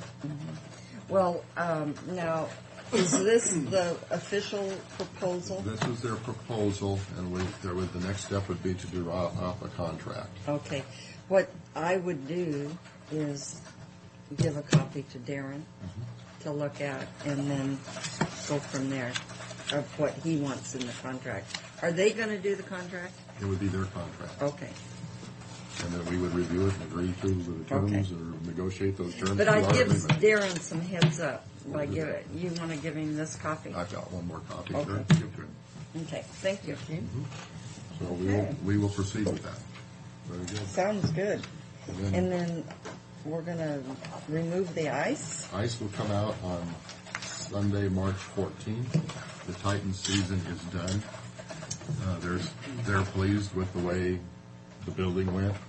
Crowds, they had huge crowd the last weekend. What do you consider 400 huge? 400 people. That's big. That They is, had about yeah, 400 to people in be the place. crowded in there with the. Capacity 600 Is total in the the- building, so they were within code on that. So but the place was packed and rocking. You know, Ray, we had an individual talking about, and he'll probably come see you, he indicated he would, about volleyball and basketball tournaments in. Do we, and we couldn't answer, are those lights, did we ever cover them for that purpose? They're not high enough. We'd have to raise every one of the lights in order to. Okay. But, The arena side, it probably would be okay. could we put the basketball court down? We have the basketball floor, could go over that porta floor, and the other courts, if it's volleyball, there are portable volleyball courts that can go in. There would be And no they can go damage to in. that porta floor with the putting a. Not that, no. I don't see any issue whatsoever with putting a basketball floor over that porta floor. I think that would be just Once fine, we have regardless it- of whatever system it is. Once we have our porta floor. I've got to get the specs done. Okay, and then what about the homeowner or home show?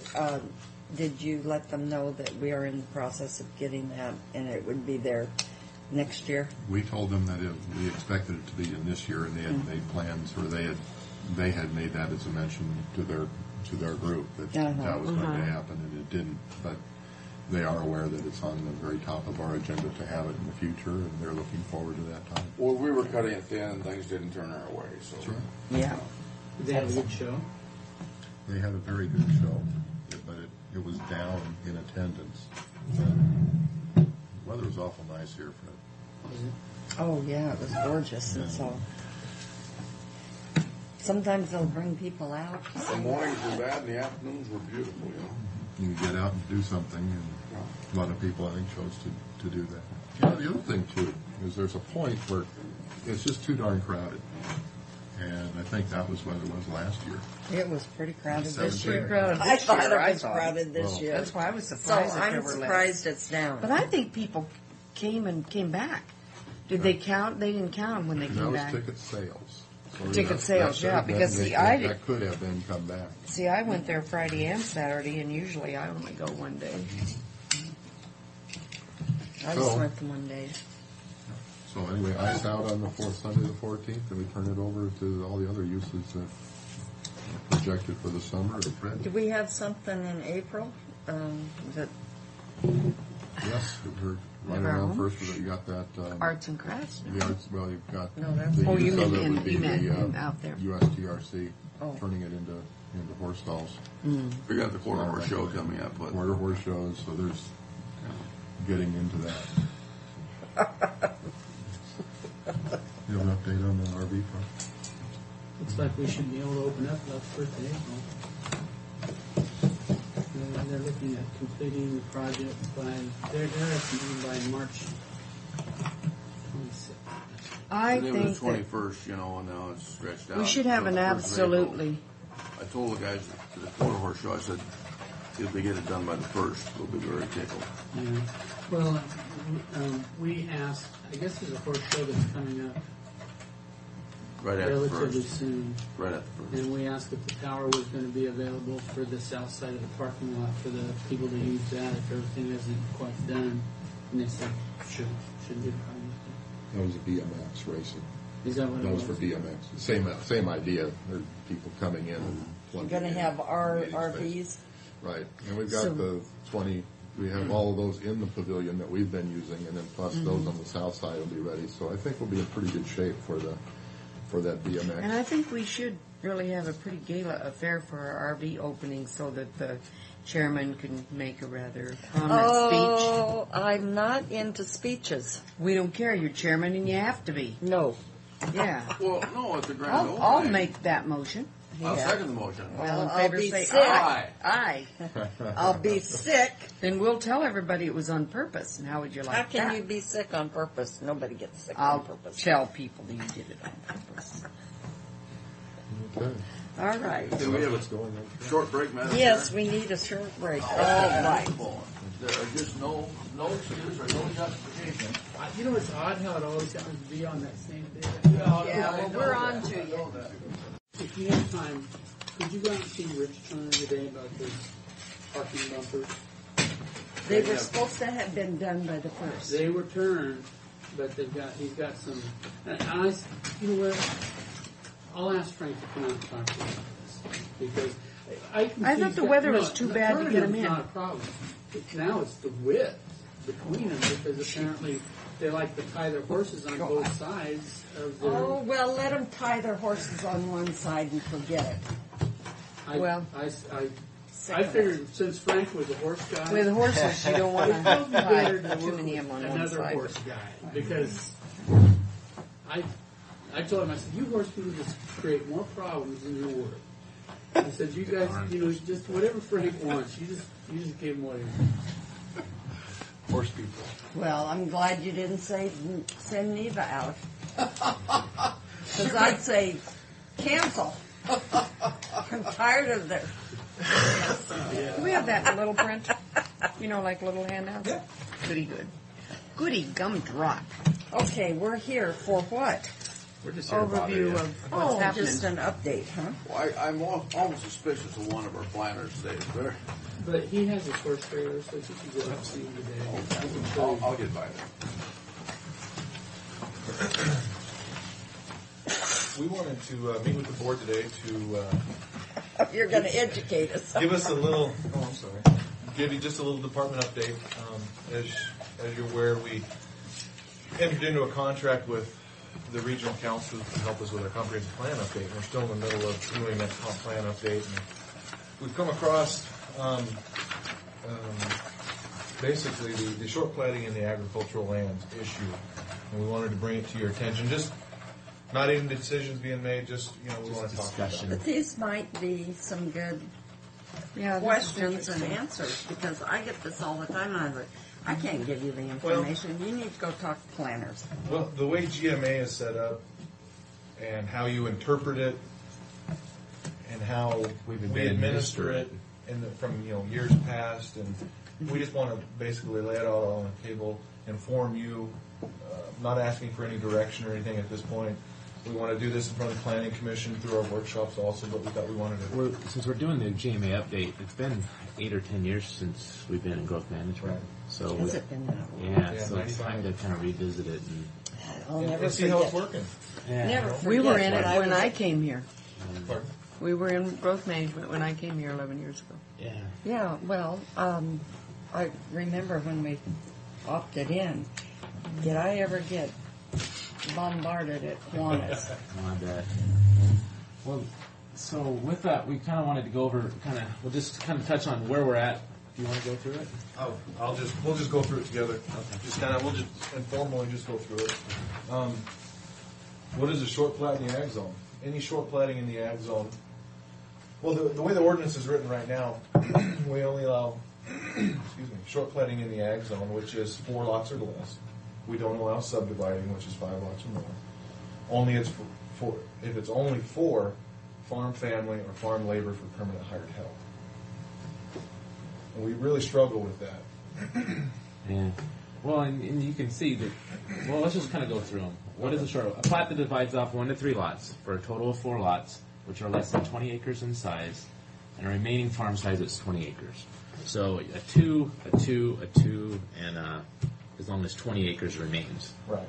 That's kind of the way we've always done it with for a total maximum of 4 lots. As long as you have 1 lot remaining of the farm, that's 20 acres or more, you're eligible. If it's for family farm labor. So if he's got a 50-acre piece of ground and he wants to short plat 4 lots in 20 acres, but the balance is 30 acres, that's okay. According to how we... Yep, that's the way we do it today.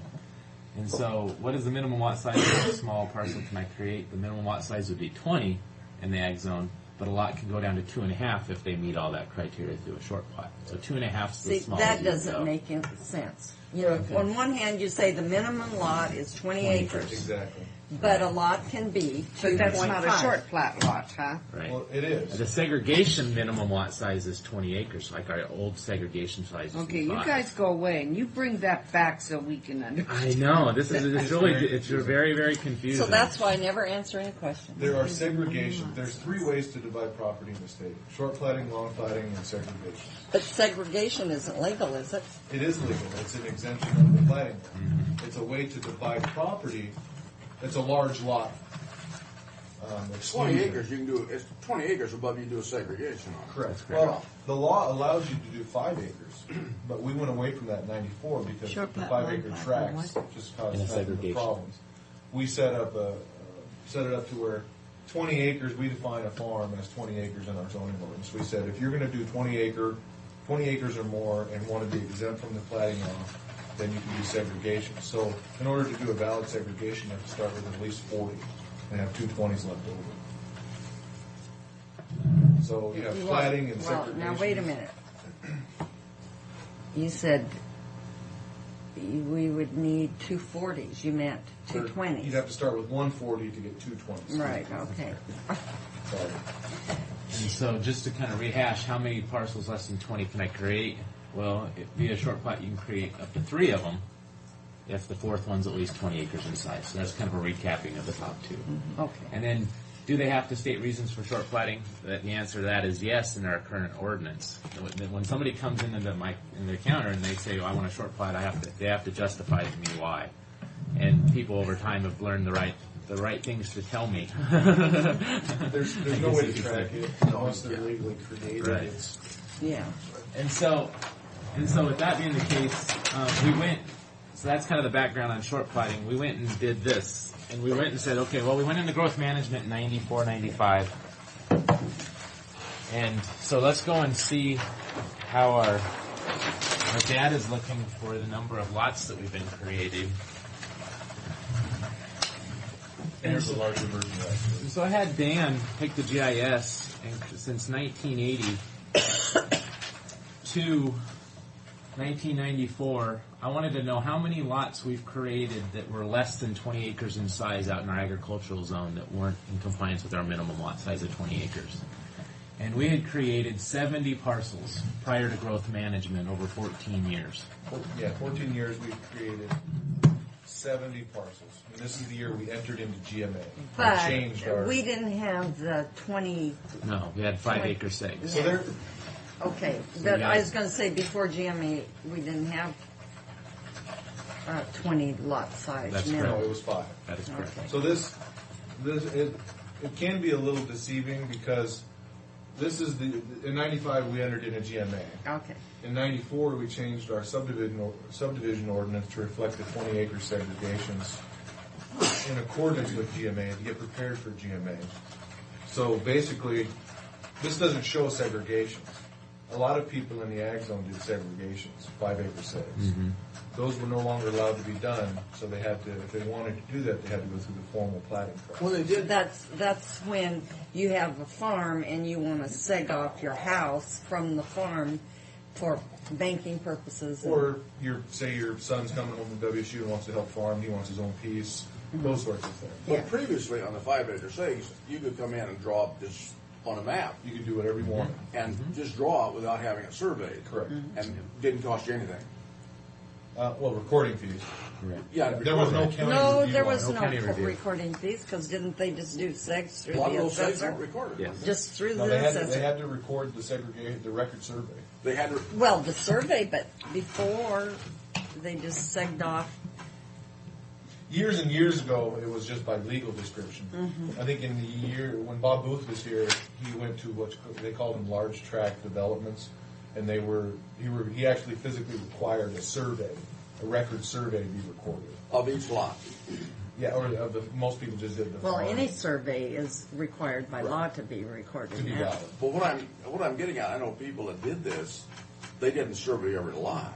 They might have surveyed the You farm. just do a legal description. Just wrote it down. Each lot had to have a legal description, but if they surveyed the farm and then gave the lot the legal description based on lot 1, 2, 3, 4, and 5, well, was that legal? I mean, it's not now, but I mean, I'm asking what it I'm was. assuming it was. I'm not sure. I'm not sure I'm following. Okay, just say your farm is you have a legal description on your farm, whatever that is, and then come out with the lots, draw it on a piece of map, piece of paper, and then say lot 1, lot 2, lot 3, and you do it within that.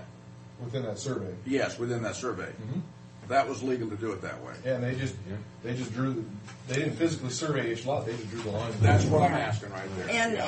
and a lot of in the basin area, if they were a farm unit, like your legal description was block 1, farm unit 253. And so then you could do, okay, that's good. That's Then your that- legal. That would be all the legal you would need then. So you wouldn't have actually had to have a survey because they had this lot 1 or whatever. Because we had the And that caused nothing but problems absolutely. for everything. But that was done that way. Yes, though. exactly. That's the way Yeah, it was. okay. And we still run I into know those it was problems. because Because you were there, huh? I was there. So we saw, once we changed the segregation requirement and entered into GMA in 9 years versus 14 years, we've more than doubled that. Not, close to it. We've done 121 lots versus 70. So that Are our numbers wrong? shows How are they wrong? that shows it's working.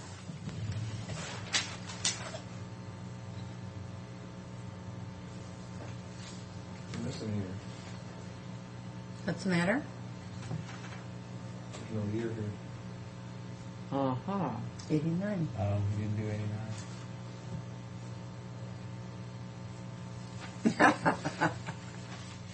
You know what? Now I what think are we he gonna did on do? the first one, the first round. But they were all And in Clark Edition. No, I don't think there was no data from 89 when he went through the thing.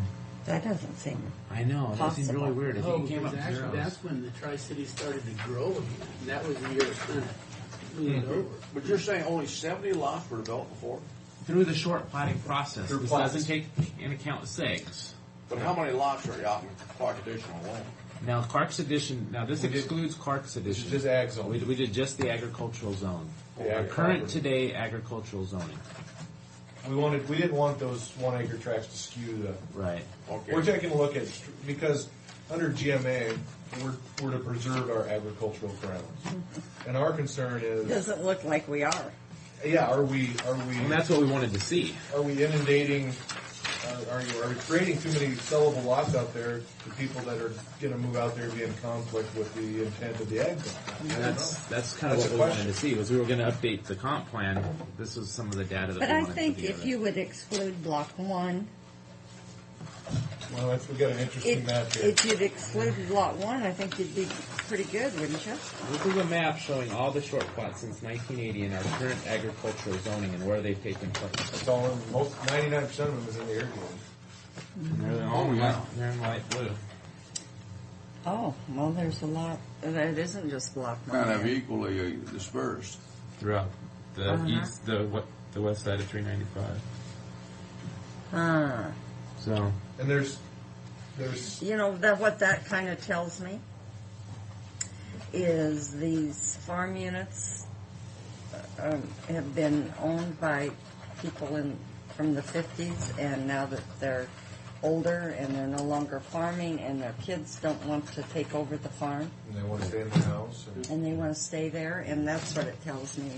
We've seen a lot of that. We've seen a lot of that. A lot of it, and there are some of the other ones too. Where they want to buy the farm, but yet they don't want to live in the old farmhouse, so they buy it and sell it to their hired man or whoever. But they want to, But they want to build their own.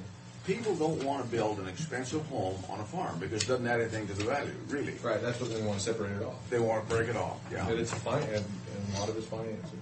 Well, yeah, and I You was have going to to say have that financing financing. because you don't want to lose your farm if you can't Exactly. pay for the house, I Yeah. guess. So go ahead. I was going to say, and there are two other categories that we need to talk about, the 20s and 40s. I don't know if you want to jump into that. I think Or we you should want to go, let's kind of go through you the want list. to flip back over? Yeah. Discussion point? But we don't have anything to tell me what 3 and 15 and 30 and 80. Those are the subtotals for lots greater than 40 and greater than 20. Which we'll come back to. Okay. Because they're just the total of this column and total of this column. And we included them because we do 20s now, and we're going to talk about 40s in a few minutes. So one of the things that, since Jared and I have been here, they at some point in time they bumped the minimum lot size. If somebody does come in and cut a corner off a farm, they put it at 2.5. And I know historically it was at 1s, and I'm not quite sure how the change came about. I know the rationale for the change. I remembered it just recently. The rationale for the change to 2.5s was based on two factors. One, all the 5-acre segs that were done out there. Logical breakdown from there is 2.5. And at one point, the health department had a generic standard that if you wanted a conventional flow gravity system and a well, without looking at the engineered system and be safe, you'd need at least 2.5. So, and that was at some point we derived the 2.5 based on health department requirements and just the logical breakdown of those 5-acre segs. So I know that's where the 2.5 came from. Whether that was truly logical or not. And I just think that's something that should be potentially discussed when we go through and look at the comp plan, and maybe going down to 1s, because what we'll be doing is eating up less ag ground by doing 1s and 2.5. Because a lot of people can have easier their to do 1 acre that. lot But around the house. but I'm looking at that subdivision or that area out on Birch that, Up on the hill that we got in so much yeah, difficulty with. difficult. Would those be grandfathered in? Yes. Everything would be. Or anything that's already platted. Yeah, and we have people that want to come in and Yeah, comply but if we with change it to 1 acre, whoever owns 2.5 maybe would come in and well, want to break it up to 1 acre. if they had the balance of 20 acres and those sort of Oh, I things. Still be see. tied under the Yeah, short they couldn't do this guidance. unless they had 20 the remaining acres. balance. Right. This is, Okay. and the intent or the discussion on this is, a lot of people come in and want to divide their house off, and we tell them they have to do 2.5, and they have circles that kind of come across there, and it just sometimes, a lot of times it doesn't work. 1 acre, we'd be preserving more ag ground if we just reduce this to 1 acre, in theory. Okay, I guess I was just. I see this, and I go back to this one deal we did here, and I think of Ferris Smith, and I didn't know Ferris, but I do know the name. With the boundary line And, adjustment. and we required him to short plat, and I still feel bad about that, because it's a situation where that shouldn't have happened, and I would hope we could develop a mechanism where we could overcome things like that. I remember that. Yeah. Because it was created through a segregation that had never Yes. been platted before, and he wanted to make it smaller. And when his dad And the owned the segregation ground, it was size was fine, and 20. when his dad sold the ground, all of a sudden, I remember that. Well, it gets into the actual state, it's a state issue, State language. segregation versus Short plats. short platting. It's a different animal. A segregation is than a short plat. and those kind of things I hate to see come up. And I- Yeah, those common are sense hard- says you just do it. Those are hard to swallow. That's what I was Oh, yeah, and it's, we were punishing him Yeah. for what it amounted to for meeting our regulations, and that's, Right. Which are state regs too, unfortunately. he shook hands with him when he came in. So I kind of raised the question: should somebody have to come in and state a reason? Because I have a lot of people who come to the counter and they just fill me full of baloney and they know the right things to say, and then I have to come up and tell you guys that they're meeting all the requirements. And if you're short platting in the urban area, you don't have to give us a reason. You just do it. I think the reason is, personally, I think the reason is malarkey because there's no way to enforce it or track it or do anything. So that kind of leads us on to the next part of this, which is how we are administering it, and kind of recap what was on our original stuff. With a minimum lot size of 20 acres, we've always said you can take three small lots off as long as you have the 20 acres remaining as lot 4. And then it raises the question: how is this addressed in growth management? Growth management allows for some innovative zoning, but they say if you're going to take a parcel off, for that one small parcel that you take off, you have to have that 20 acres remaining, the minimum lot size left over for each parcel. Where we're giving you 3 as long as you have the 20 acres left over, growth management says it's 1 for 1. So you can have 1 if you have 20, you can have 2 if you have 40, you can have 3 if you have 60. Right. That's the concept behind growth management. We've always been administering it, at least since I've been here, and was the whole time Jared's ever been here, has been doing it 3 for every 20. But it puts us at a real crossroads when we come into the new comp plan as far as how are we going to administer it. Right. As far as, GMA talks about the innovative ag zoning techniques, and they actually refer to 1 to 40. Which leads us to the next issue. Right. For every 1 acre, and there's no reason, you don't have to give a reason. For every 1 acre you want to take off, you have to have 40 left over. You can sell it to whoever you want. It doesn't have to be for farm family. You got enough ground, you have the ability to cut off a lot for your personal use. That can be counterproductive too, though. And from the standpoint, we say, well, you got to break off 1 acre lots, and if you meet that requirement, you can do that. But if a person wants to break off bigger than a section for whatever reason, then that limits them. Bigger than 1 acre. Than 1 acre. You can't. They're saying you can't go any smaller than an acre. No, but as I understand what you're telling me, though, if a person wants to break off 3 1-acre lots, correct, okay, then he has to have 120 backing that up. Correct. According to that standard. Correct. Yes, based on a 40-acre size. Correct. Okay, now suppose he wants to come in and say, well, I want to go 5s. Then he can only have to have 140. He can only have... Well, for every he has lot, to have, if you want to break off 1 5-acre... For every lot smaller than I the think minimum 40. lot size of 40, then you'd have to have 40 left over for that lot. Right. So every lot that you're creating less than 40, if you want to create 3 lots less than 40 acres in size, you have to have 1 parcel. Oh, so you wouldn't be limited to 1 acre. No, they're saying no smaller than 1 acre. Right. No, okay, now you answer my question there. And we did some plotting as far as the plats that we've done from 1980 to now, how many would comply with our requirements, the way we're administering them now, and under GMA, what they're suggesting we should be doing. And it's interesting. More of them comply than we thought they did. Mm-hmm. I would say most of them would probably comply. Really. Most of them probably comply on that basis after you explain what you did. But what happens if they come in and audit? Do they audit GMA?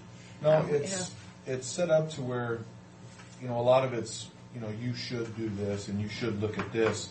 It's more guidance, and we have to take a look at that and make recommendations. The county adopts.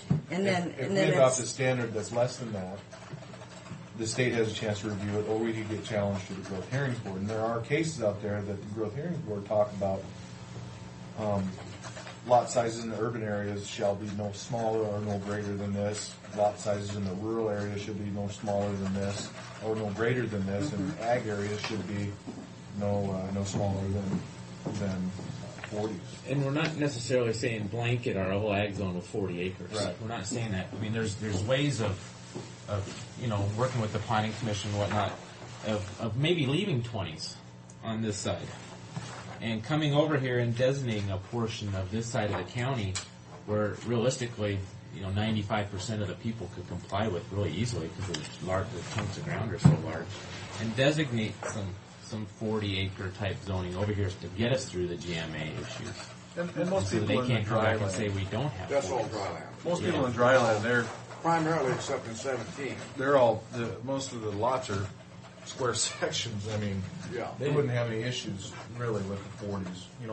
Do maybe in in the innovative ag zoning, do it in ag 1 and in ag 2, break it out, irrigated. And, versus all the dry. uses would be the same. Nothing would change. Everybody could do the same thing on their ground. It would just be a different lot size when they went to Do you subdivide. think that'd As an slide? option. I don't know. Yeah, that's I don't have a clue. No, this is interesting to go through this because we've kinda scary. never done this. And we talk about this, you know, you send this off to the state for their 60-day review as, okay, we have ag 1, ag 2. Ag 1 says minimum 1 acre per 40 acres, and ag 2 is 1 per 20. Maybe that's enough to satisfy them. Maybe, If we ever ended up getting challenged. you know, And The I main know thing, we want to do what is going to be best for us here, Exactly. period, as long as Correct. we're within the guidance Yeah. of state law. right. And, you know, the guidance talks about 1 to 40, and I think that I think that's something that we, as staff, have talked about leaning towards a recommendation. or at least not necessarily a recommendation, but having the discussion. Yeah, having the discussion, And and so everybody's aware of it and I know mean, it's what our road job. we're going down. it's our job to give you the information for you guys to make Yeah, those decisions. but So, this is real good. This is real good because we've not done this before. No. And you come in, you have a chance to evaluate and think about it. exactly. I don't want to say it's real good. It's pretty good. Greg, McPherson. I see they need to have a space between. Well, I guess that's all right, at least. I think they need a space there. Where is it needed? Right. At least. Oh, I'm always throwing at least together. I'm always doing that. It's because I talk too fast. I write too fast. It's a word now. At least is the word. Lastly, to kind of take that one step further is the density requirements. And this isn't as big a deal, except in our current zoning, when we administer this thing, we have a standard right now of the second one of 1 dwelling unit per 20 acres is what our zoning says out there. It doesn't come out and cover us for when we want to do these short plats necessarily.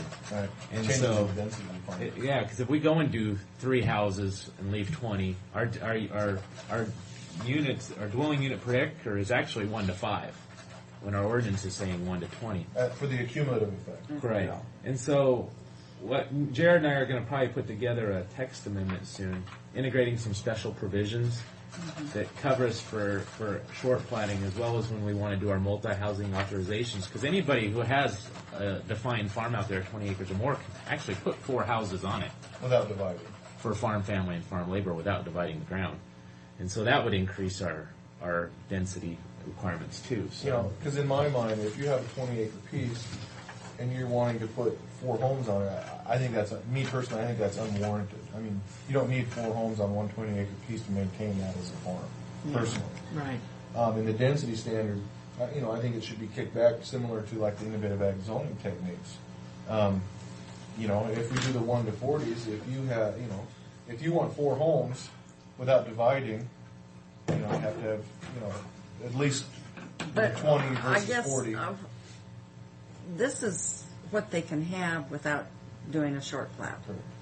Otherwise, The way we're administering it. right. Otherwise, they can come in with a short plat and do it, The problem no is, matter what our rules are. well, our problem is our rules don't really explain that in the agricultural zone where it should. Okay. And that's- It does a little bit in the purpose. It talks about short platting should only be for these things, but there's no way to control that. So when you mail out our documents to somebody who lives out of state or even in the county, they see 1 to 20 and they don't understand. Right. I look They at, don't here's an understand that. They example. say, well, it's 1 to 20. How can I short plat or how can I put multi-houses? The on? chicken farm out there on Birch. Yes. On the corner of Birch and Oakdale. Glade. Yeah. Oakdale Chicken He's Farm. got about 6 or 5 houses out there. He has, and they're well maintained, and it's a well maintained business. And Well, it's probably necessary to have those people that's the there issue on- right there. To conduct his business like they need to conduct it, he needs to have that concentration. That's he really right. does. Yep. And they're a real asset. Now, I wouldn't say that about everyone out there, but he's a real asset to the road. They're nice looking homes, and they kept nice He and keeps neat. them up. He does. Even that double wide they put out, God, they did a nice job on it. Yeah. And he has others back within the perimeter. And a couple of them are cut off from the farm, and a couple of them are through the multi-housing authorization. I think 3 or 4 of them are, and then I think 2 of them are actually cut off. Those I've met two in with the them corner before. of Birch and Glade, Right. They're cut off. they're cut off? I believe so. There's 2 of them that are. And Yeah, there's 2 in the back that are not cut off. Okay, those are new homes that they put on there. And those, the financing issue where they, put them on their own piece is really. Yeah, but he needed to have those people there. And I can see, those confined animal feeding operations where they're intensely, the intensity is so great that they would need that, but a traditional, if that were just, a pivot irrigation field, you wouldn't need 6 homes there for that smaller field. No, but this is a case to let. Sure, there's going to be some things that, something we need to talk about. So let's go into the comp plan update. We just thought we would start the discussions now and let you guys kind of know. And then when we actually adopt it, then we'll have some heads up about it. Yeah, and we'll be doing this with you occasionally as we go through it. We don't want to hit you blind with a hearing saying, please adopt this. We want to go through. So you understand. We want to have another one of these. So And we'll have multiple. Are you going through the same scenario with the planning? We will. We haven't taken this to them yet. We kind of wanted to. But you better check on the 89, year 89. Yeah, we will. Now, I'm looking here, short plat lot percentages, and why is such a spike between 92 and 93?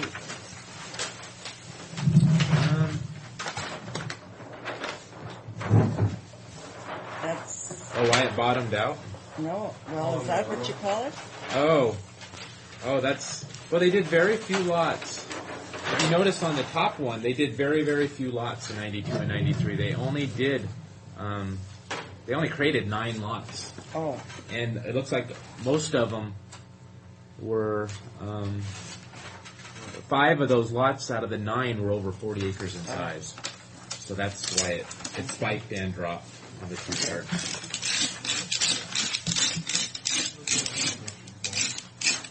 I guess I was looking on that chart, the second chart. Yeah. You're looking on this one? Uh-huh. Yeah.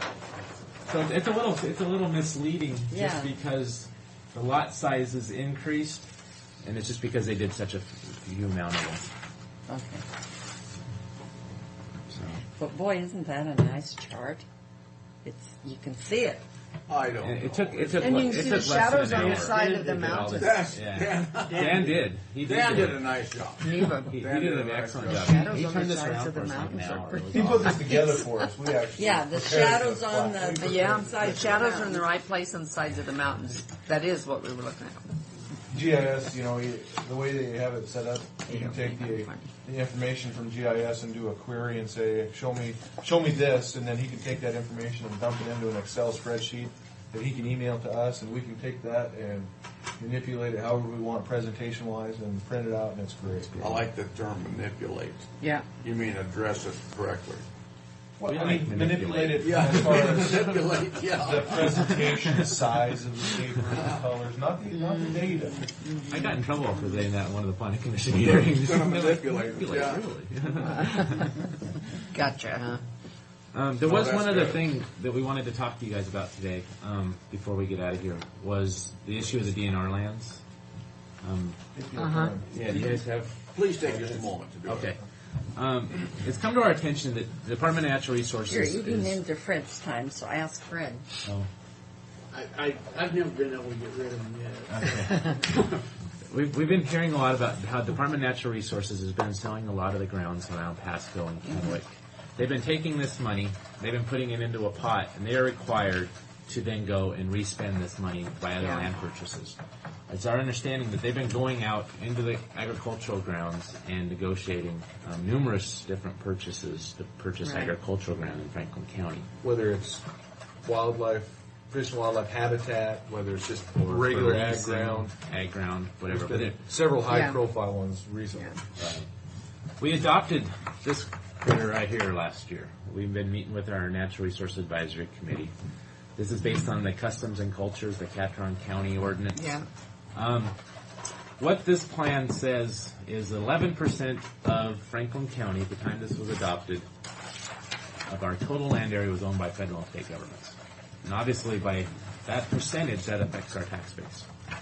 And so this ordinance has concerns when the state and federal governments want to continue making that 11% grow.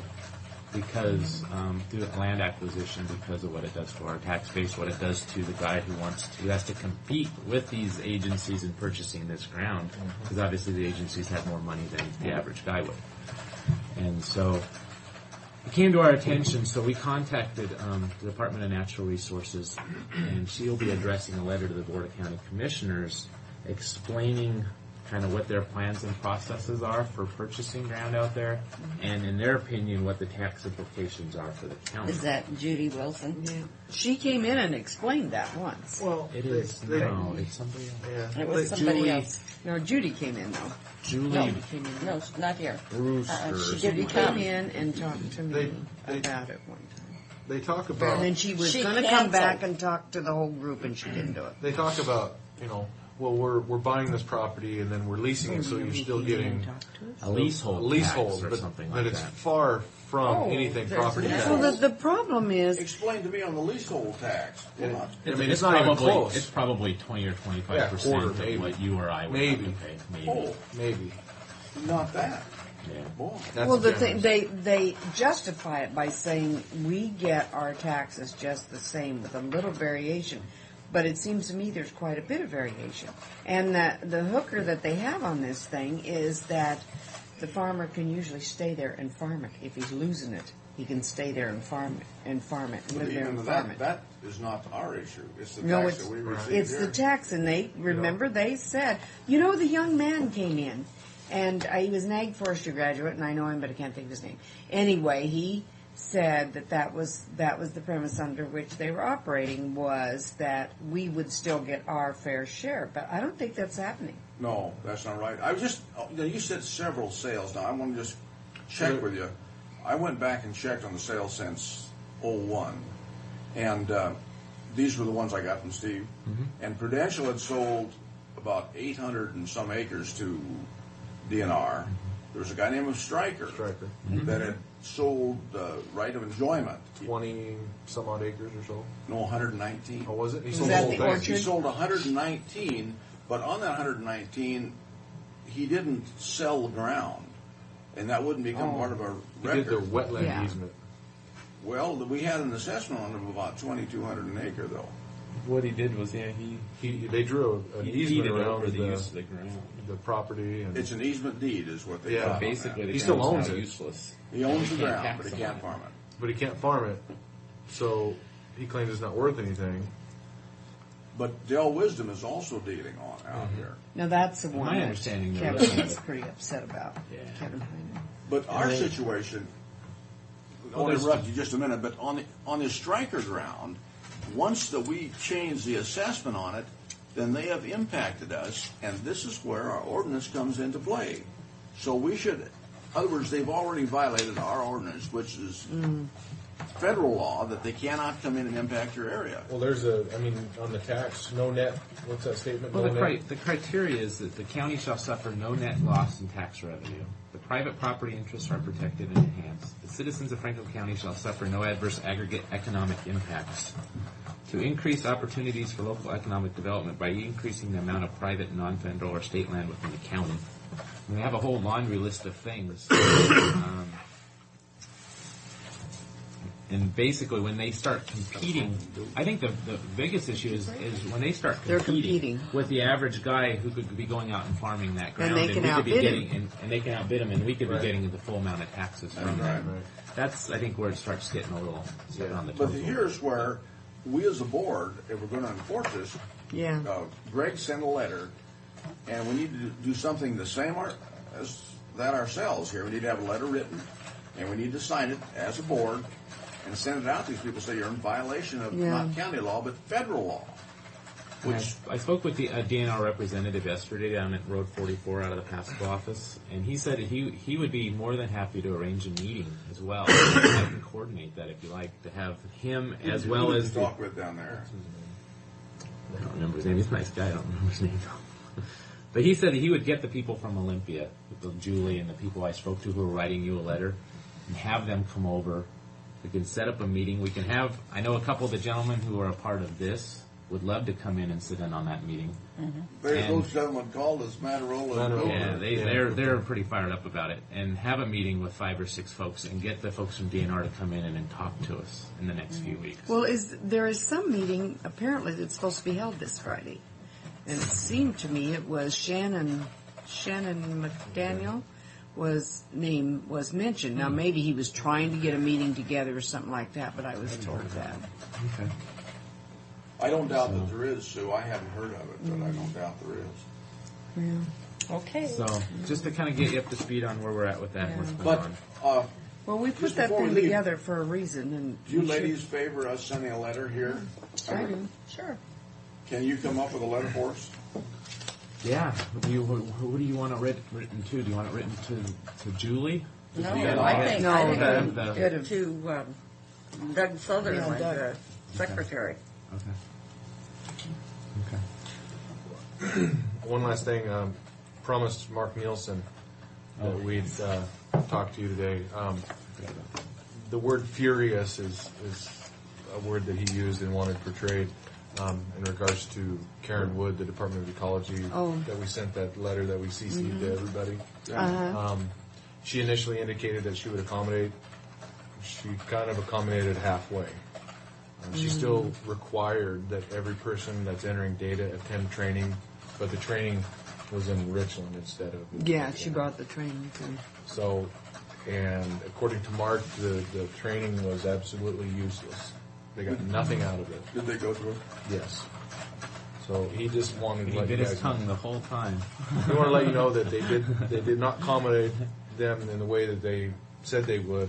They kind of did a little bit, but not all the way. They brought it here and then insisted they all go anyway? Or? Insisted that And they then all proceeded to.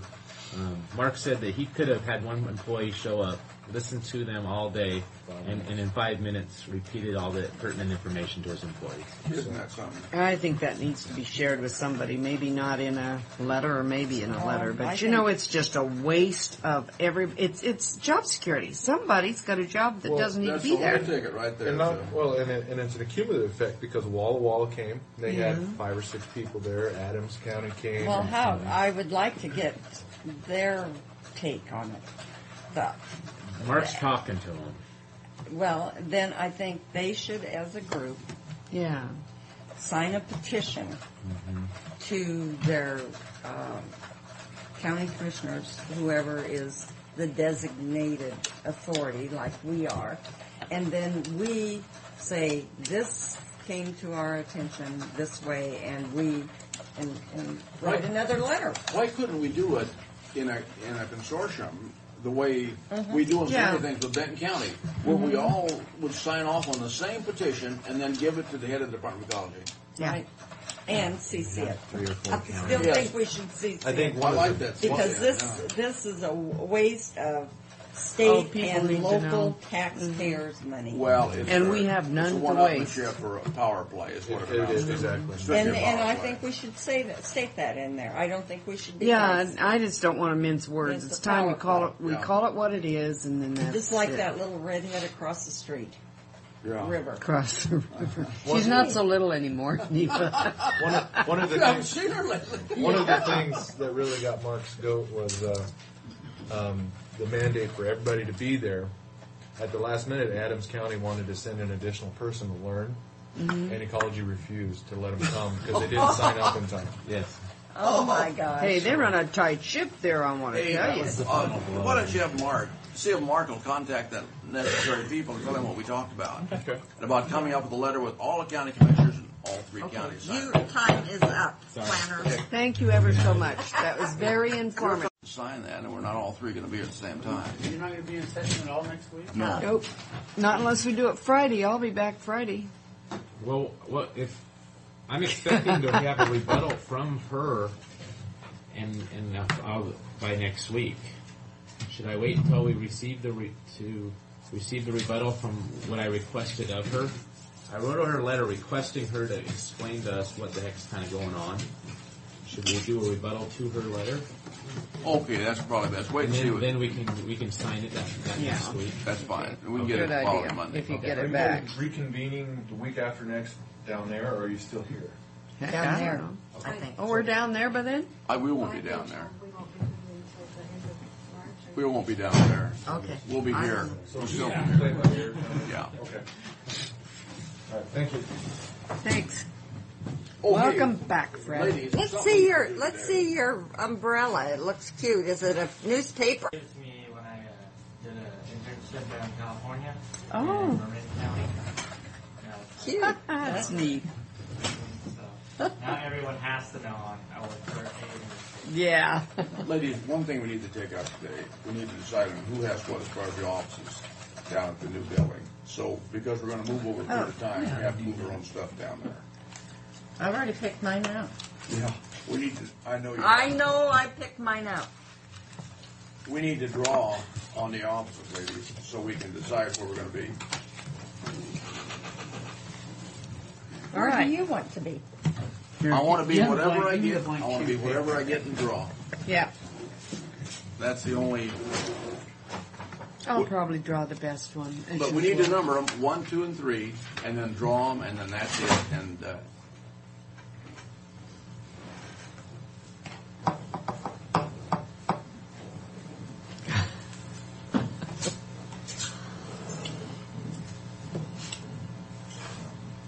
It looks like a train so far. Close enough. All right. 1, 2, and 3. That's fair enough. Everybody got that part of it?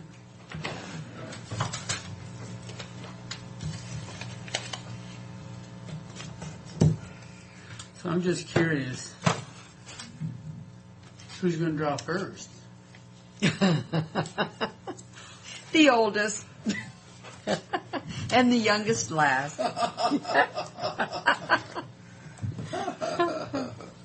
Not many places I could be the youngest, you guys.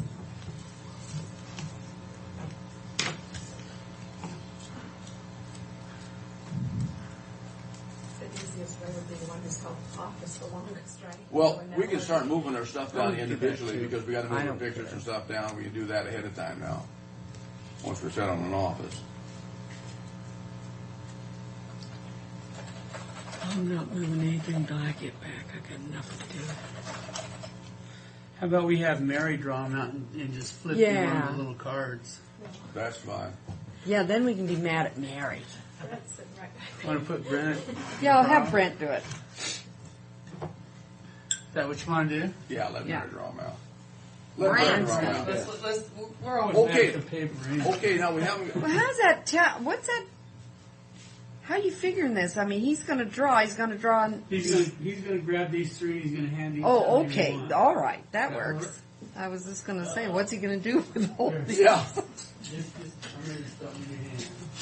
Now, you just Just shake him up and don't look at him, because I know you like Frank better than you do me. So. Okay. Well, I want you to know something.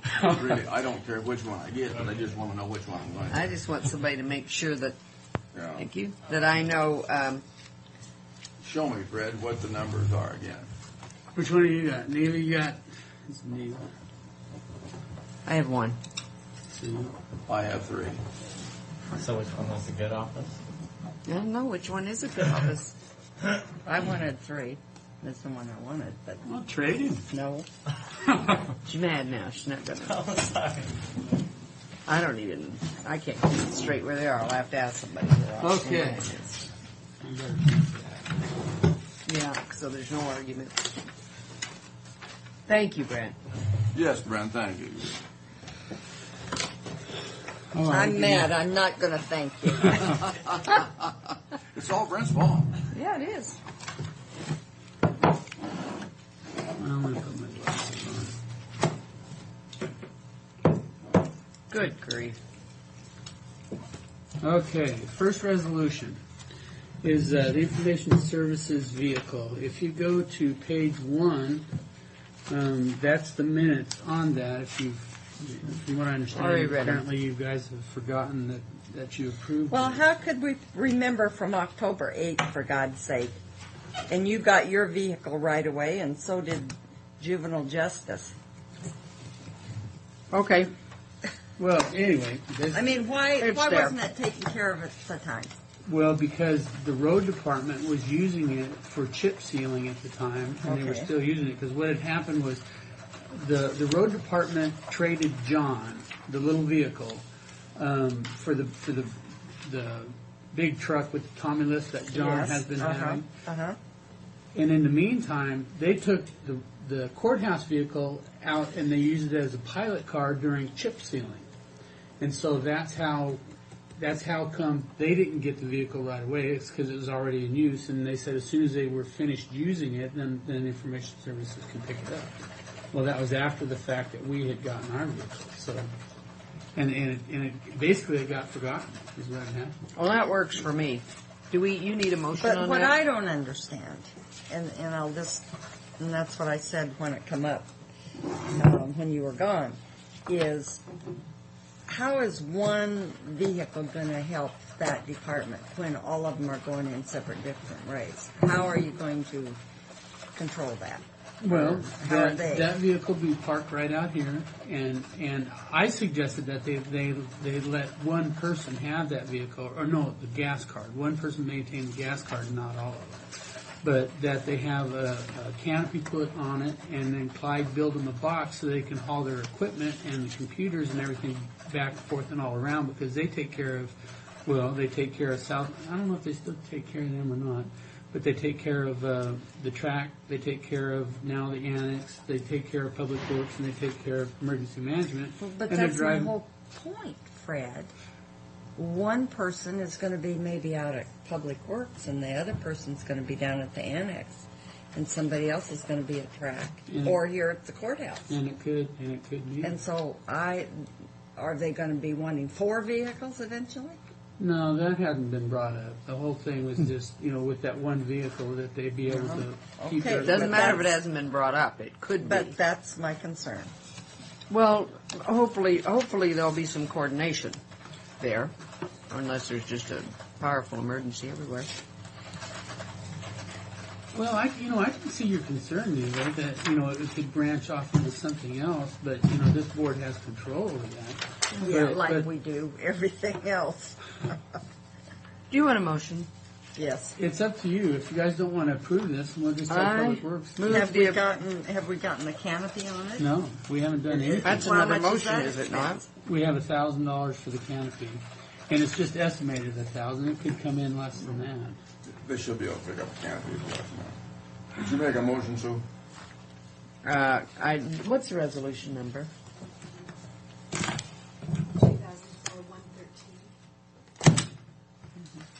I move approval of Franklin County Resolution number 2004-113 I want to make sure I'm giving you the right one. regarding vehicle for information services, as well as is the canopy a different? Actually, it will all go into the 710, the pickup and the canopy. But I mean, is it on a different resolution? No, it's all there. Okay, It's all there. It's also including the canopy and other amenities as stated. All second motion. Aye. All in favor? Aye.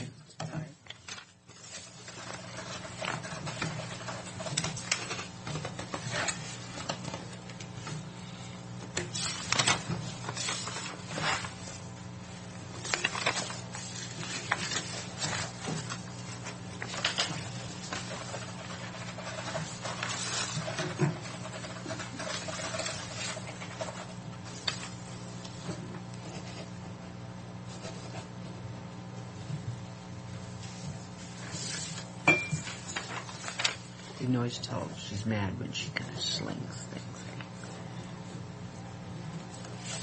So she's not too angry right now. Yet.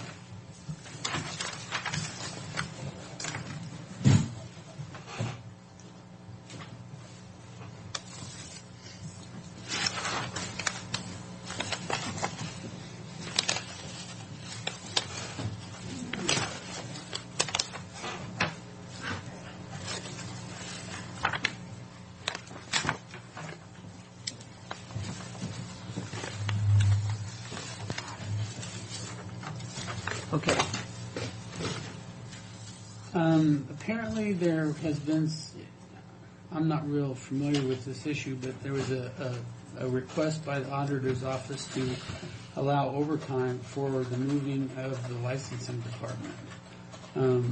I think that's been resolved because she's shutting down for the 11th. And She shuts down for a day, wouldn't that take care of it? I think so, but I think you need to talk to her. I think that's changed. Okay. Who told you about that? I was told while I was in D.C. that I needed to bring it to you guys when I came back. Yeah. Well, we don't have any information how much it is or what it would cost. Or Well, it was $800 she was quoting. And that was, well, I think Becky was, but wasn't there Oh, in the Zona was- contract? Wasn't in the contract something about there was some money for overtime? Zona quoted me $800. Period. And I said I didn't know what was in the contract. I just told her to bring it to the board. Okay. Okay. I move approval of the 2004 Benton Franklin Fair and Rodeo sponsorship in the amount of $10,000. I'll Is there a second. second? All in Second. favor? Aye. Aye. That was in the budget and the same as last Yeah. year. That was- Yeah.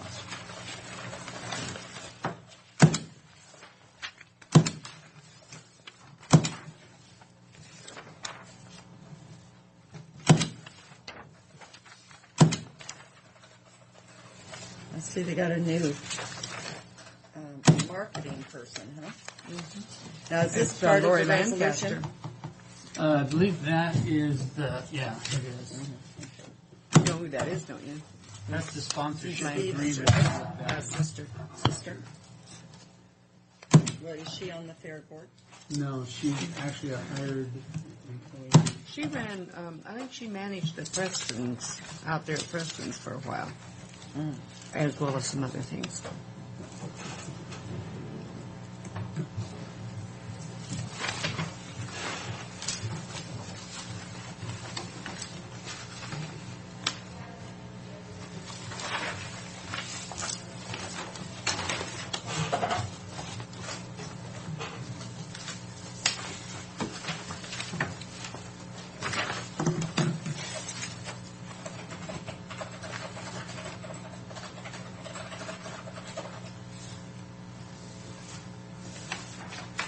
What is today, the 3rd? Yes.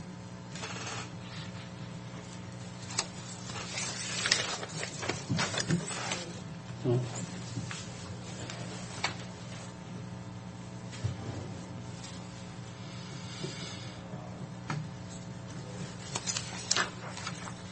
Let's see.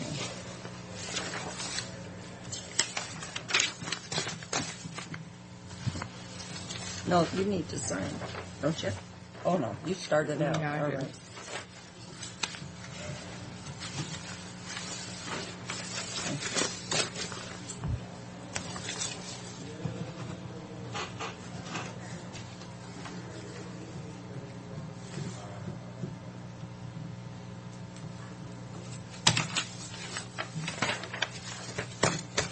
Okay. All right, this next one is GIS is requesting that a revolving fund and a petty cash fund be created. Since the assessor's office and the GIS office is going to be physically separated now, where now they aren't, they're both selling maps, and they were actually using their accounts for the selling of the maps and stuff. So with them being separated, they don't want to have, well, they need to have their own petty cash box. And each of them, one's a petty cash, and then a revolving fund, each of $50 each, so the total's $100. This is out of their budget. It just allows them to have cash available. I move for approval. Second. All in favor? Aye. Aye.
Now, what's this one?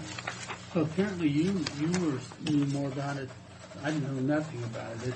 It's a transfer of $14,130 out of the current expense into the LMI liability line. That isn't what we were going to do. We were going to pay. This isn't even the right breakdown. We had a breakdown on this Yeah, but this increase isn't. in dollars. And we were It's figuring not out- even the right breakdown. The total was that amount.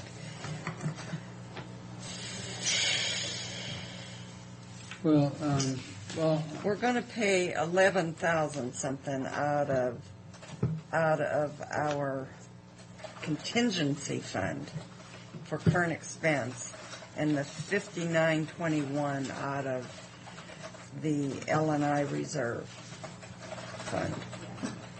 In other words, whatever current expense had to pay, we're paying out of contingency.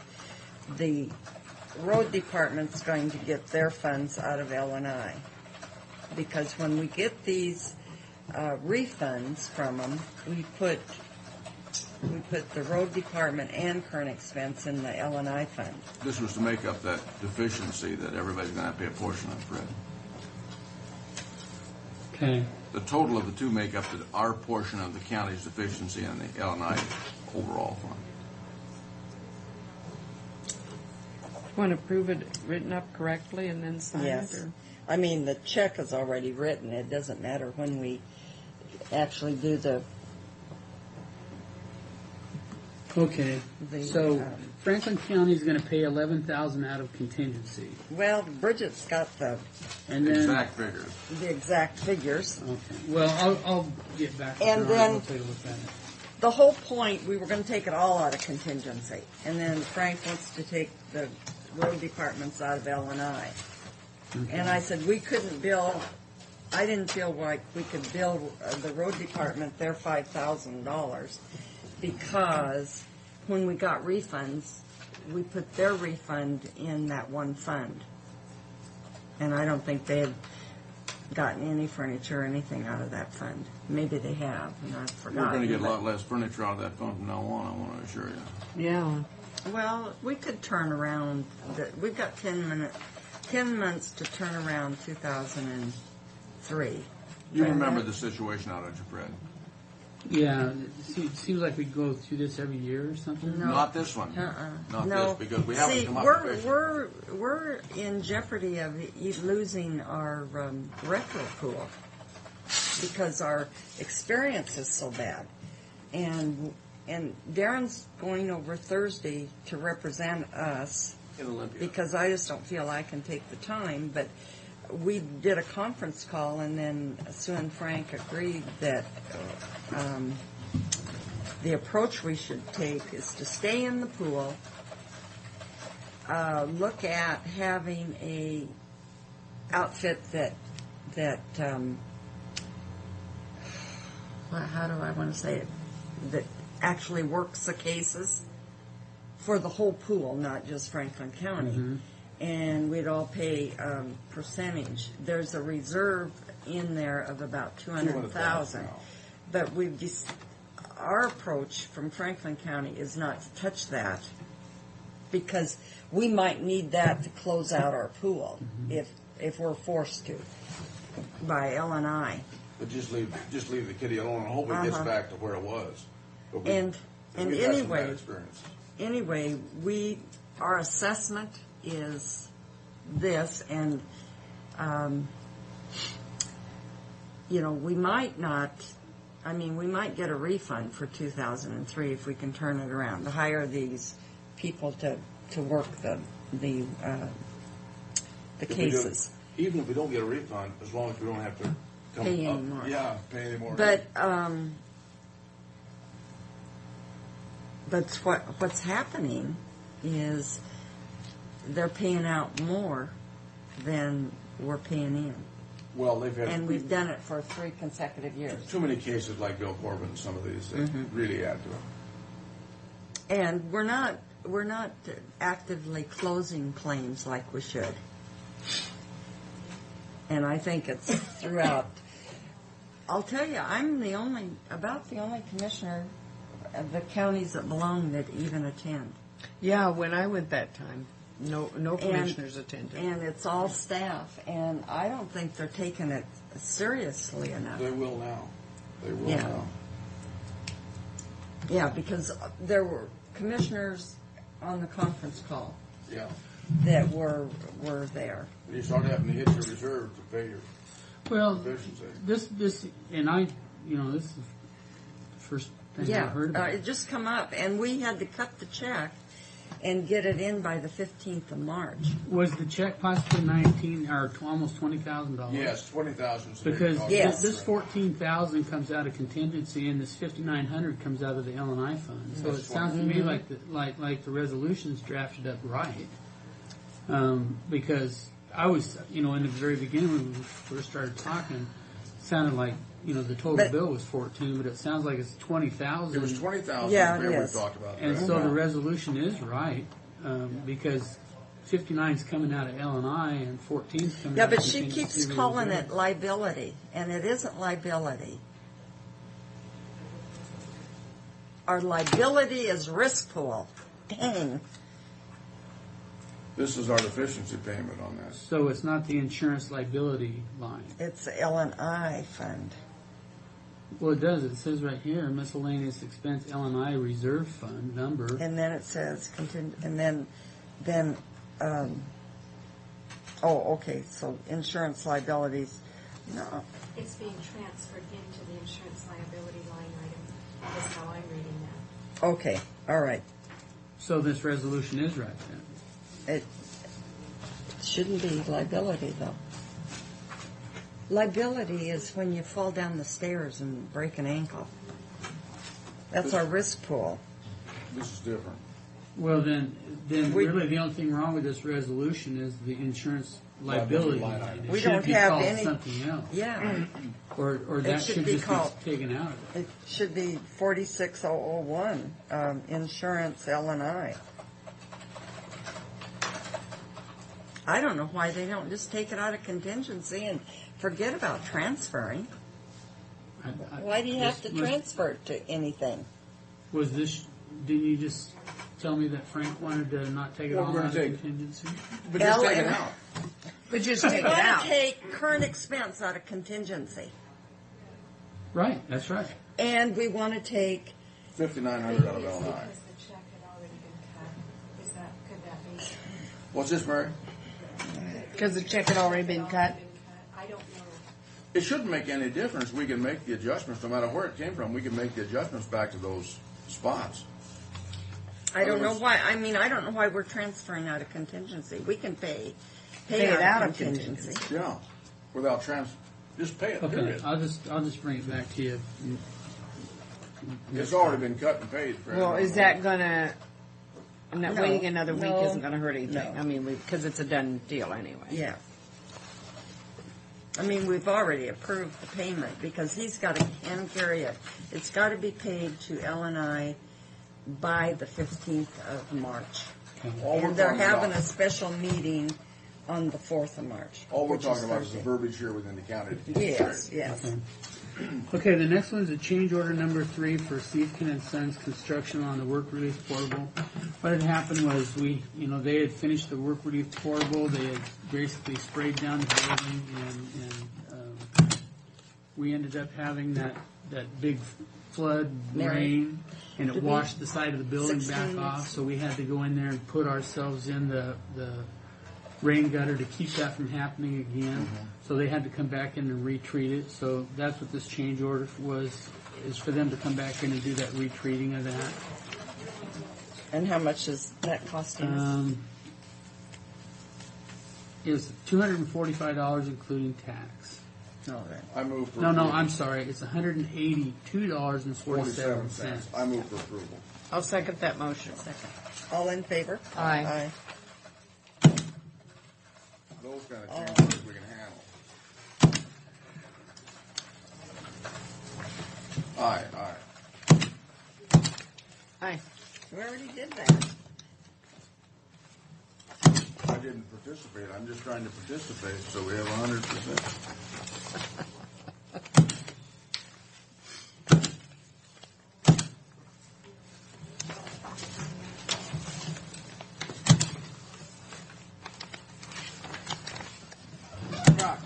Oh, okay, I thought you were not finished stamping.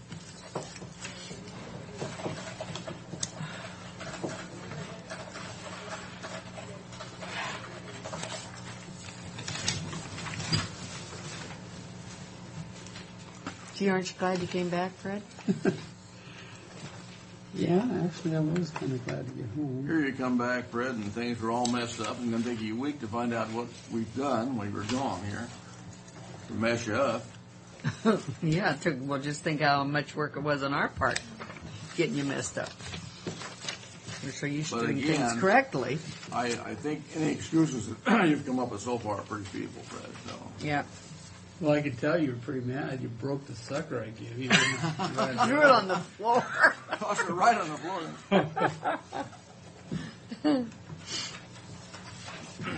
And what I had to go through to get that food. Well, I know. Well, I appreciate it. Thank you. Okay, then we've got the next one. Okay, the next one is Public Works contract for Pamela Bruce on the portable. The price is $14,452.64, and that price does include the tax. For the alterations that we're doing out there, it will allow them to basically heat those portables up. You got something on the floor here, lady. I move the approval. Is that all right? Or are there other questions? All in favor? Aye. Aye. Good afternoon. Good morning, yeah. I told you should have come in and got started. Oh. Sugar. Just to dispel any rumors that are circulating, I would like to have everybody here weigh in, and I'll check it. Well, I'm the only Sign one your name. here that's... She won't let me weigh. She's not a current. That's right. I'm not a current member, so you are just barking up the wrong tree. But you know what? Too, we have the Great American Weigh-In today. So I can What's weigh that mean? anyone. So I Oh, think Fred anyone? should step up. Yeah. Because he looks a little heavier today than he did last week. Well, I've got no doubt when I get on that scale today, I'll gain weight. No, I'm missing one, I guess. Oh, You're probably missing. Just wait a minute. I got to fix something here, please. God, made a mess of it.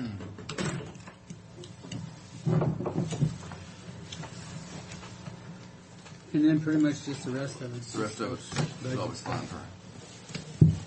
Well, how was your grant class? You know what? We're not going to get courthouse money, I can tell you that. But, you know, I found out pretty interesting stuff about what we could possibly get for our 911 emergency dispatch center. And possibly, I've got some thoughts, and even possibly get some money for the GIS because of the involvement that GIS has out at emergency management when we're tracking those types of events. They've talked about a portable, a secondary emergency management or dispatch, which we don't have now. There was a county, I think it was in Pennsylvania. They actually bought and purchased them a mobile dispatching unit. Oh, you know, I've read about that in several counties. That would now work have out done at that. number one. Then. Yeah. Yeah, I mean, in case of emergency, that Yeah. number two would move out to the right. It would become number two, and they're also providing portable cell towers to where, say, you got some dead spots in your area that you can't communicate with. If there's an emergency out in that particular area, you just take it up and set your own cell tower out. Don't we still have those dead spots out there? Yeah. And you know, there's billions of dollars to be had. It all goes through the state, which, you know, I knew that pretty much before I went there. But it's putting a plan together and having you, as the Board of County Commissioners, approving the plan if we could get the plan basically approved by the emergency management, your health department, your fire departments, and everything, you get all that whole group to approve these things, that goes a lot further. Once your plans are in, you submit your plans in for grant requests.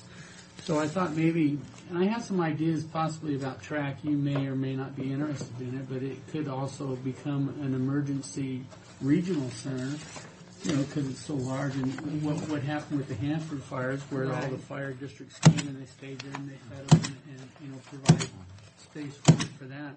So that, there's if a person's willing to put some effort into it, I really believe they can get some money I want to jump for that on type that. of stuff. Yeah. But it's going to take a coordinated effort, which Franklin County works really well with all of the agencies. Yeah. So, I want to talk with John Shears and find out exactly what he has going, because he does manage grants for the Homeland Security. So, and I want to bounce some of these ideas off of him and see what we can do. And by the way, Paul Parker called, and that bill over in Olympia is dead for this year. Yeah. But we're on the list, which is amazing. Well, and we just need to working all year on it now and keep it in people's minds so they do it next year. Sue, I have That's those good. vouchers for in the morning. For your Oh, do breakfast. you? I have the Okay. vouchers, yeah. All right, great. Yours and Matt's. All and right. mine. So all year leaving town, is that what's going on? Yeah, and Eva and I are to go back to AFTA I'm going to stay in here as Washington, usual and D.C. keep things Are you? going. You know what? Whatever you're taking for a food budget, you better double it. Really? A bowl of oatmeal, a glass of milk, and a cup of coffee is $20. $20. I couldn't believe it. I went out and had a bowl of spaghetti. It was $46. I had a plate of spaghetti. Where were you eating? $46. Just I ate at the restaurant. It was $20 for the oatmeal, and down the street at the restaurant, it's $46 for a spaghetti dinner. Well, we better find a soup kitchen. We went out and Is there had only steak. 2 of these? We had a steak dinner. Well, It was $36 I'm not done for the stamping, steak. so I guess I'll And let then you everything else stamp. was extra.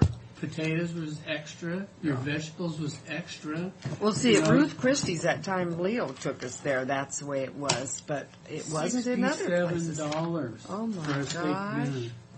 And it was just steak and potatoes and mushrooms. Where'd you eat at? I suppose it wasn't It any was just different another anywhere. restaurant. No, it wasn't any different anywhere you went. Oh, dear. Well, I can get here for lunch for $5 was $20 down there. So whatever you're taking, you might reconsider it because it's pretty spendy. Anything else, Wow. Madam Chair? Are we adjourned? Okay. Adjourned. There's Yeah, a yeah, Hanford right. Reach National Monument presentation. Yeah, bye.